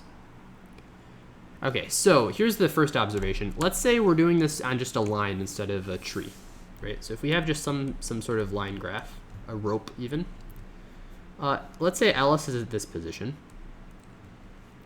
and Bob is over here. Eventually, Alice will be able to back Bob into a corner, and Bob will have to jump over Alice in order to get to the other side, and then and then Alice might come toward him, and Bob will have to jump over Alice again. The same thing's true in a tree. Alice can always take one step toward Bob. Eventually, Bob is going to have to jump over Alice. Otherwise, he'll get cornered. He won't be able to leave. So, when is he able to jump over Alice? So let's say in this example, maybe Alice can make a jump of 2, right? So Alice can jump 2 spaces. On a given turn, Alice will have to get within 2 spaces of Bob. So if Alice is over here, sure, that's fine. But Alice can also go just to right here. And now Alice is exactly 2 spaces away. So now on the next turn, Alice will be able to reach Bob. The question is, how far does Bob have to jump in order to be able to evade Alice? Well, he has to jump at least to here, but if he does jump here, Alice will be able to reach him next turn. He can't jump here because Alice can jump a distance of 2, right? So if Alice can jump 2 spaces, then he has to jump past this. He has to jump at least to this space here. So Bob's jump distance has to be at least 1 more than Alice's. And it turns out, if Bob has that, he can force a win. So the proof for that is kind of just constructive. And it looks like this. If Alice is anywhere in this range here, Bob will jump to this space. Otherwise, if Alice is anywhere in this space, Bob will jump to this space here. So Bob can just only jump between these 2 spaces, and he's playing leapfrog over Alice. So anytime Alice gets close to him, he'll just jump far enough away that Alice won't be able to reach him next turn. So really, if that exists at all, then Bob wins. If there's that line at all. The same thing's true in a tree. If you have this sort of line on a tree, what that means is you can just ignore, you might have a bunch of other nodes in other places, right?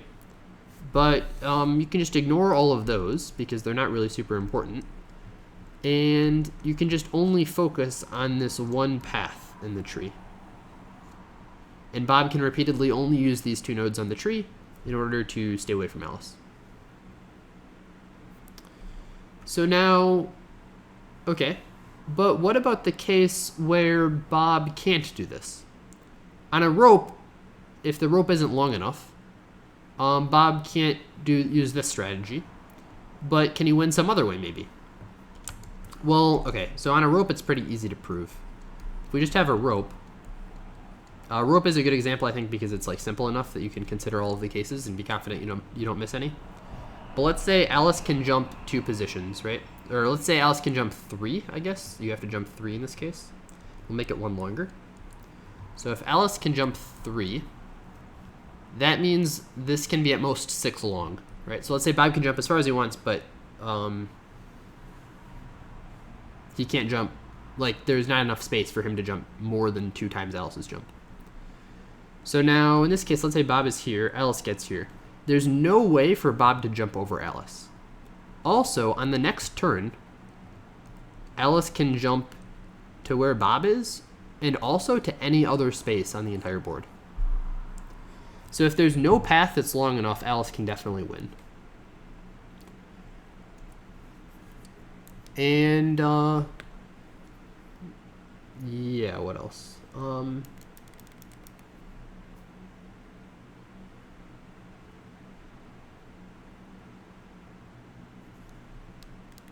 Yeah. Okay. Cool. So like the path definitely needs to be long enough. Bob needs enough space to escape.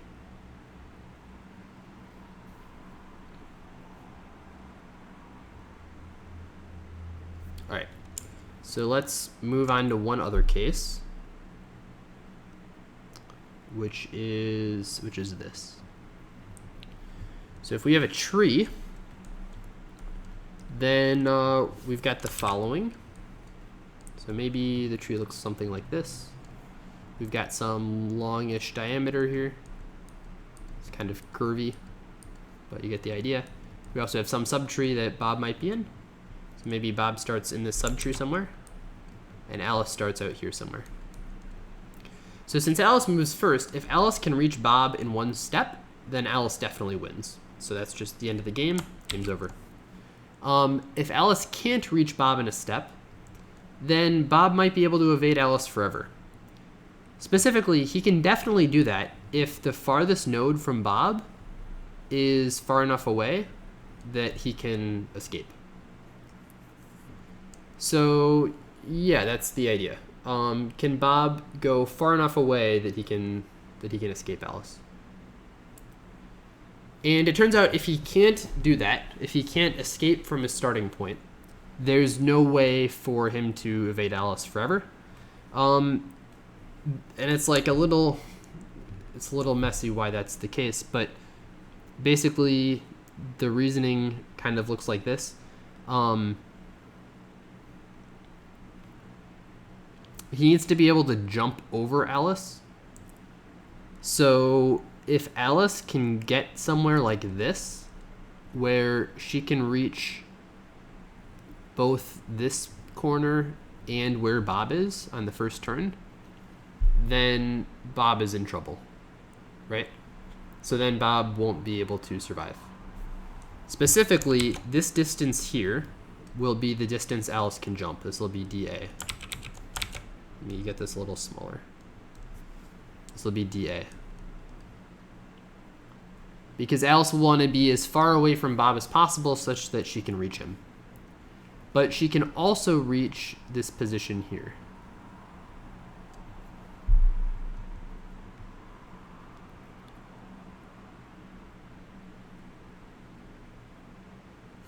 What if Bob was able to like move down though, maybe? What if he could do that?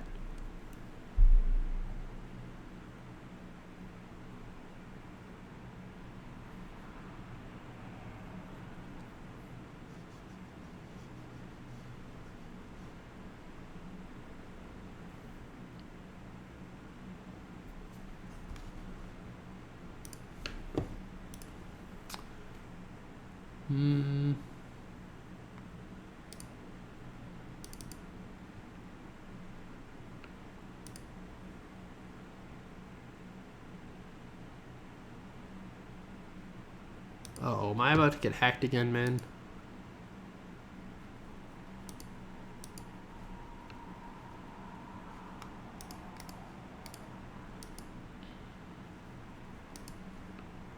I'm not in the mood to get hacked today.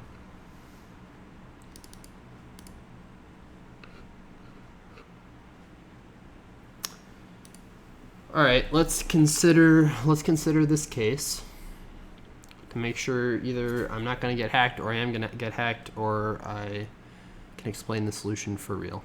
So why, if my solution is correct, that means there's never the case where Bob could retreat here, then Alice could follow him, and then Bob could jump over Alice.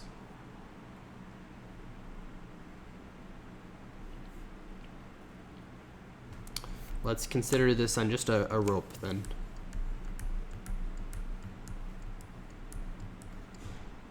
So Alice is here, I guess. Alice can jump 1, 2, 3 spaces. Bob is here.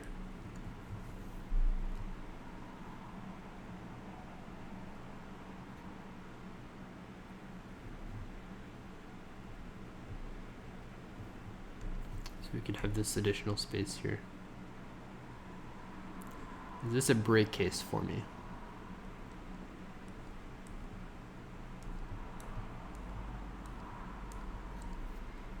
Alice goes here, Bob goes here, and then Bob escapes forever. How many nodes is this? 1, 2, 3, 4, 5, 6, 7, 8, 9, 10. Let's verify that I passed this correctly. 10 nodes. What's input format like?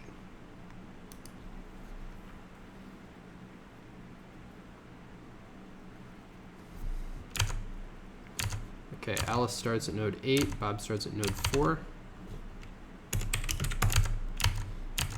Then the distance Alice can jump is 3. The distance Bob can jump is 9, I guess, doesn't matter. And then 1, 2, 2, 3, 3, 4, 4, 5, 5, 6, 7, 8, 9, 10.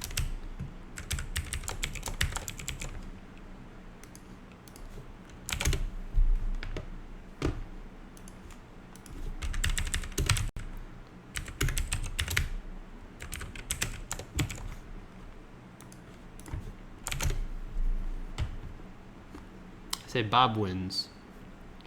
Okay, Bob does win.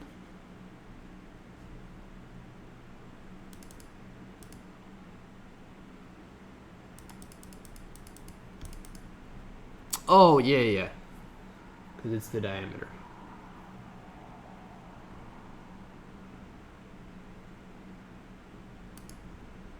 Yeah, okay. So I was misunderstanding my solution. And we just got it. Wow, what a turn of events. Okay. All right, so it's not quite if Bob can win in one step. Bob might not be able to win in one step. He might be able to win in multiple steps. But the important part is the diameter of the tree. So, yeah, here's the idea. You want to look at the diameter of the tree. So there's some diameter of the tree. If Bob's on it, right? If Bob is currently on the diameter, and Alice is here, then if this is Bob and this is Alice maybe, then Bob can either jump to this corner here, or he can jump to this corner. One of those will be getting him far away from Alice. Like, that's always the case. Yeah, he'll always be able to escape Alice in some way. Like, Alice's jump has to be less than half of the diameter. If Alice's jump is more than half the diameter, Alice can stand in the middle and reach every node. So it's got to be less than half the diameter. And if Alice is here, then Bob can go to whichever side of this diameter, and like, let's say Alice's jump is like this. Bob can go to whichever of these corners Alice can't reach.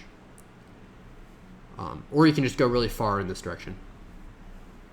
Now the other case is, what if Bob doesn't start on this diameter? What if Bob starts over here?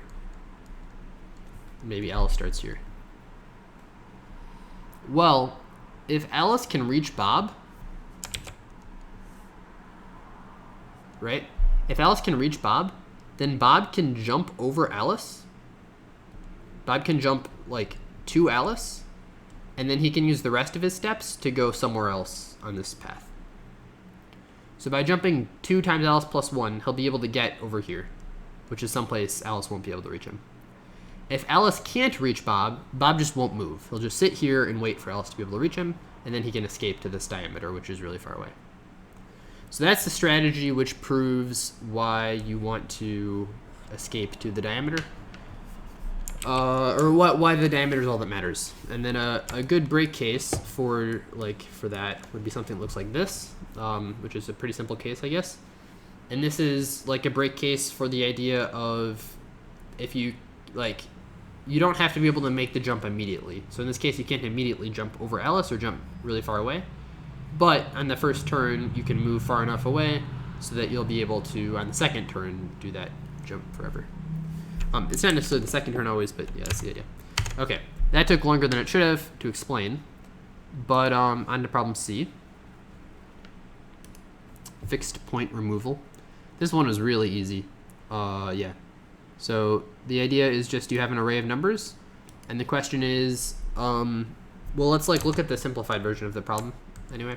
So they ask about this weight of some array, which is basically just if you have some array, maybe you have the array with positions 1, 2, 3, and 4. So those are the positions. What are the values? Maybe it's like 1, 3,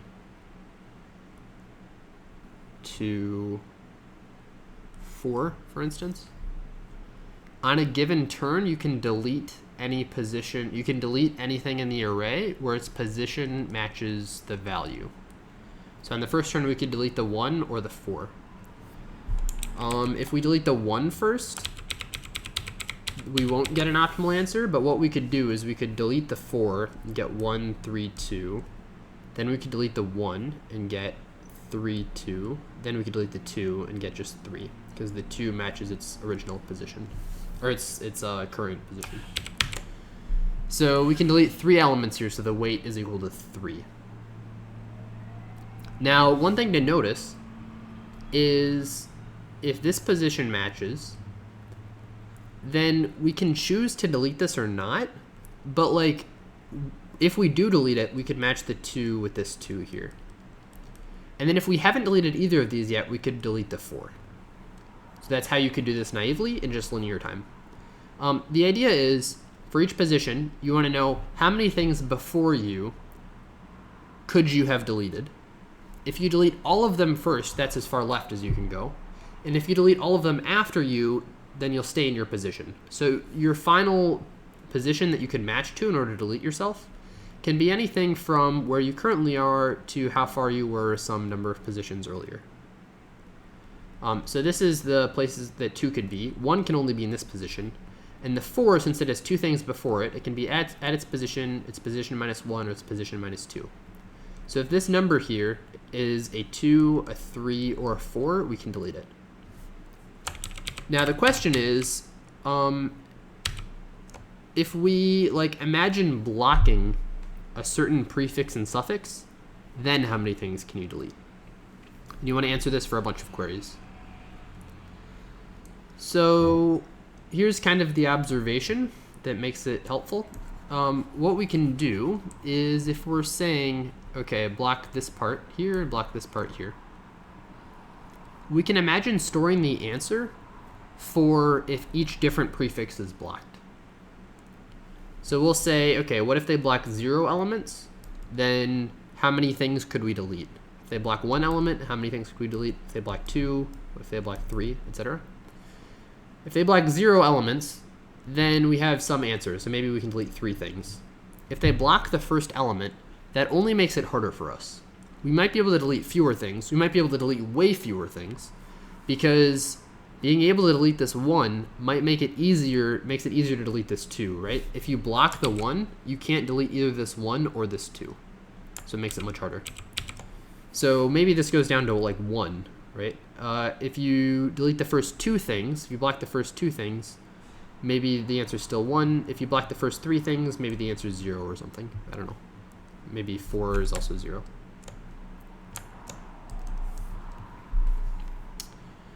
So yeah, we have all of these, we have this array. The important thing is it decreases. It goes down like this. So what we can consider doing is when we get some 5th number, position 5, maybe the value is 3, for instance, or maybe, yeah, let's make it a 3. Then what we want to do is we're going to have some new array after this, where we're going to add either 0 or 1 to each of these values. Okay, we got it.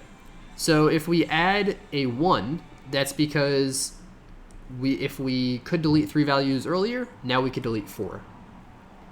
But in this case, if we could only delete 1 value earlier, then you couldn't actually get this to reach position 3. So if you could only delete 1 earlier, this stays as 1, this stays as 1, this stays as 0, this stays as 0. Since this was decreasing as we go down, this will increase some prefix of it. So maybe we'll increase these 3, and then 1 increase the bottom. In this case, we just increased the first one. So it's even simpler. We just increased this. So now, yeah, we just increased just the first one. But basically, it'll stay decreasing. That's the important part. The other thing is, we can pretty easily binary search where this will be big enough. So we know the value that we have to get here is at least a 2. If the thing is 2 or bigger, if we can delete 2 things before us, then you can delete this one as well. So we binary search what the first thing is, or what the last thing is that's at least 2, and then we can update that prefix. So if we use a Fenwick tree for that, then you can do this whole thing in, well, I think truthfully you can do it in n log n, but if you do some stuff with how you do this Fenwick tree, if you walk down it in a smart way. But they're so fast that n log squared is fine anyway. So yeah, so you binary search which part you want to update. That takes log squared per step. Then you can update it in log n. So the total runtime will be n times log n. To do this part, I guess there's one more part that I haven't mentioned, which is how do we handle deleting some suffix? Well, we're given all of the queries like in the beginning, right off the bat. So that makes it really easy because we can just answer the query when we get to this point here. So when we get to this point, if we're going to delete the entire suffix, if they're all blocked from doing anything, then we'll just answer the query because these are the only things that are alive. So we'll answer if this is the query for this range in the middle is the only part we can still use. Then that means we deleted one thing from the beginning, and we care about it at this position in the array. So we would read this here. Yeah, that's the solution to problem C. Okay, for problem D, I don't have a full solution, but I have a little bit that might be helpful. I guess maybe it's not super helpful, but it's just kind of cool. So the idea is that, oh man. Yeah, no one's failing. I don't know if that's good or bad or what, but it means I'm gonna go down a little bit, probably. We'll see. Yeah, for problem D, the observation is if n is divisible by 2, or if, in other words, if 2 times n is divisible by 4, then a way that you can make it impossible is if you do group 1, group 2, group 3, group 4, group 5, and then group 1, group 2, group 3, group 4, group 5. I guess 6 and then 6 is what you want, really. So 6 and then 6. Yeah, this is a break case. And you can like look at what happens here. But basically, the reason for this is like what the numbers will look like is you'll have 1, 2, 3, 4, 5, 6, 7, 8, 9, 10, 11, 12. So your final total will be the sum of these numbers here plus some multiple of 6, right? So you want this to equal some multiple of 12. In other words, you want the sum of the numbers 1 through 6 to be a multiple of 6.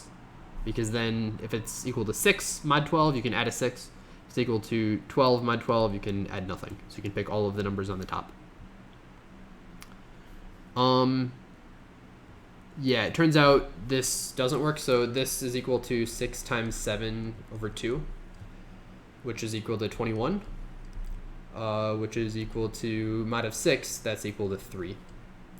Then if you increase this, if you do 8 times 9, over 2, right? So if instead of 6 things followed by 6 things, you do 8 things followed by 8 things, this will be equal to 9 times 4, which is 36, mod 8, because we want this to be equal to 0 mod 8, which is equal to 4.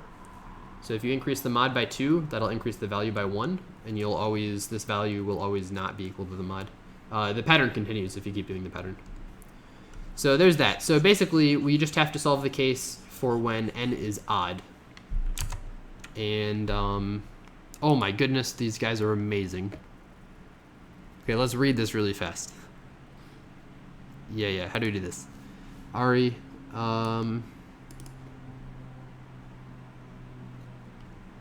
that's really clean.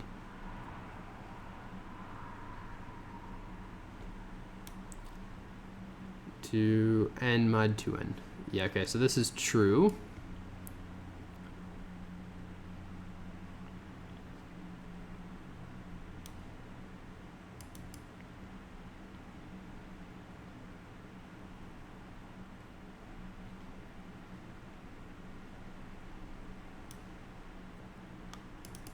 Yeah, okay, so n is even is easy. If n is odd, then second is able to win. But the question is how. And it explains that here. Okay, well anyway, I'm gonna learn how to do this live because I'd like to be able to explain it. So yeah, if it's easier for you to read this, definitely just go read it. Don't watch me try and understand it. But yeah, I'm gonna learn how to do this. But anyway, if you're heading off now, thanks for watching. Appreciate it. Have a great day. Otherwise, yeah, let's learn how to do this problem. So I'm gonna read the editorial here and then kind of talk through my understanding of it. So it's enough for second to find a choice of elements for each pair such that the sum of chosen numbers is equal to n. Well, hang on. If that's true, then there's some pigeonhole principle stuff going on. The sum of the numbers is equal to n times 2n plus 1.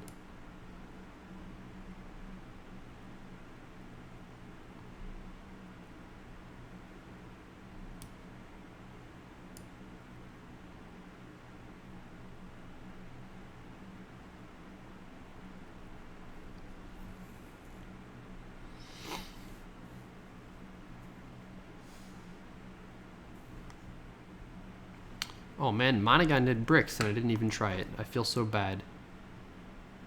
Monogon wrote the editorial too. Good job, Monogon. Go give Monogon contribution.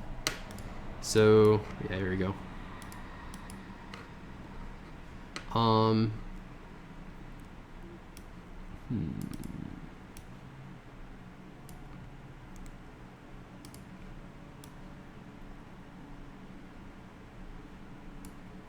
Yeah, okay, so what is this? If the sum for each pair is divisible by n, then it's 0 or it's n.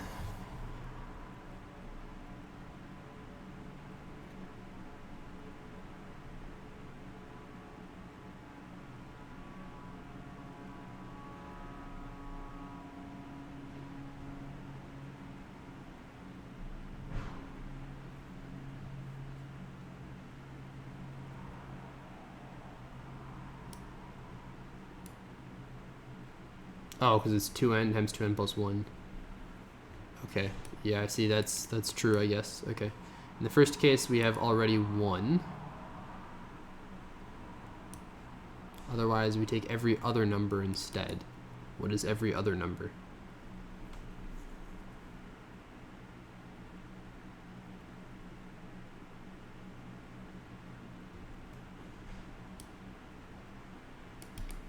Oh, if the sum of some numbers... Oh, that's epic.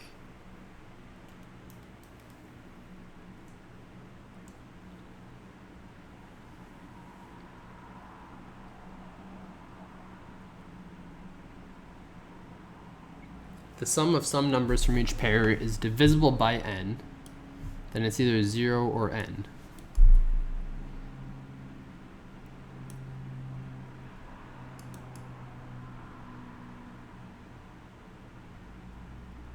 Wait, why is it either 0 or n? I don't know that I understand. If the sum of some numbers, one from each pair, is divisible by n,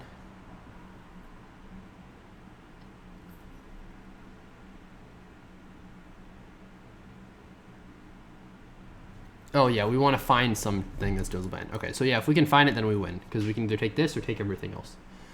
Cool. Yeah, that's good. I like it.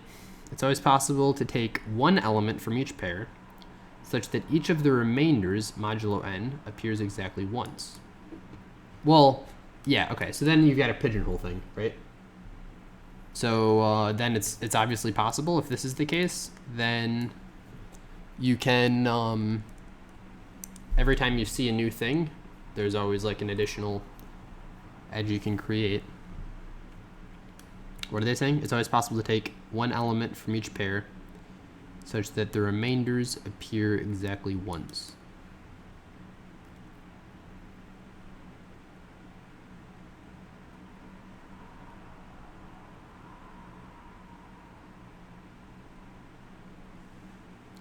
Consider a graph of 2n vertices, 1 through 2n, chosen by first as the red edges in the graph. Oh, yeah, because that's what you're doing. I see. We will additionally create n edges connecting vertices I to I plus n and paint them blue.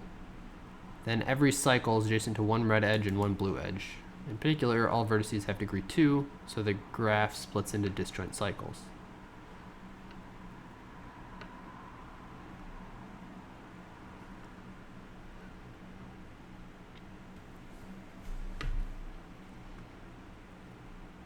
Since the edges in each cycle alternate between red and blue, they have even length, so it's possible to color their vertices black and white. Oh, that's really cool. Yeah, it's a cool proof. So you can color, so like if you do this, that means between each pair, the difference is exactly n. Now each of the remainders appears exactly once.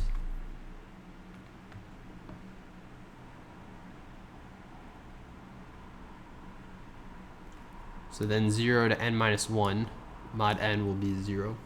Because 0 plus 1 plus 2 plus 3 all the way up to n minus 1 is just equal to n times n, or n minus 1 times n divided by 2.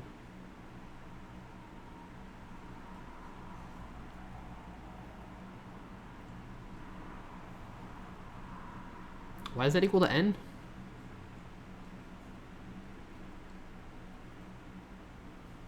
It's only true if n is odd, right?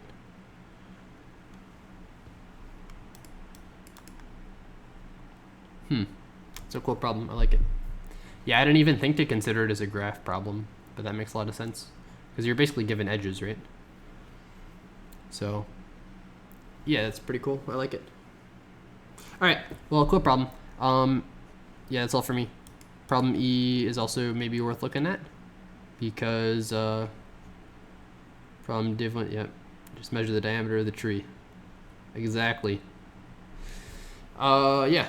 So, cool contest. I like it. Well done, problem writers.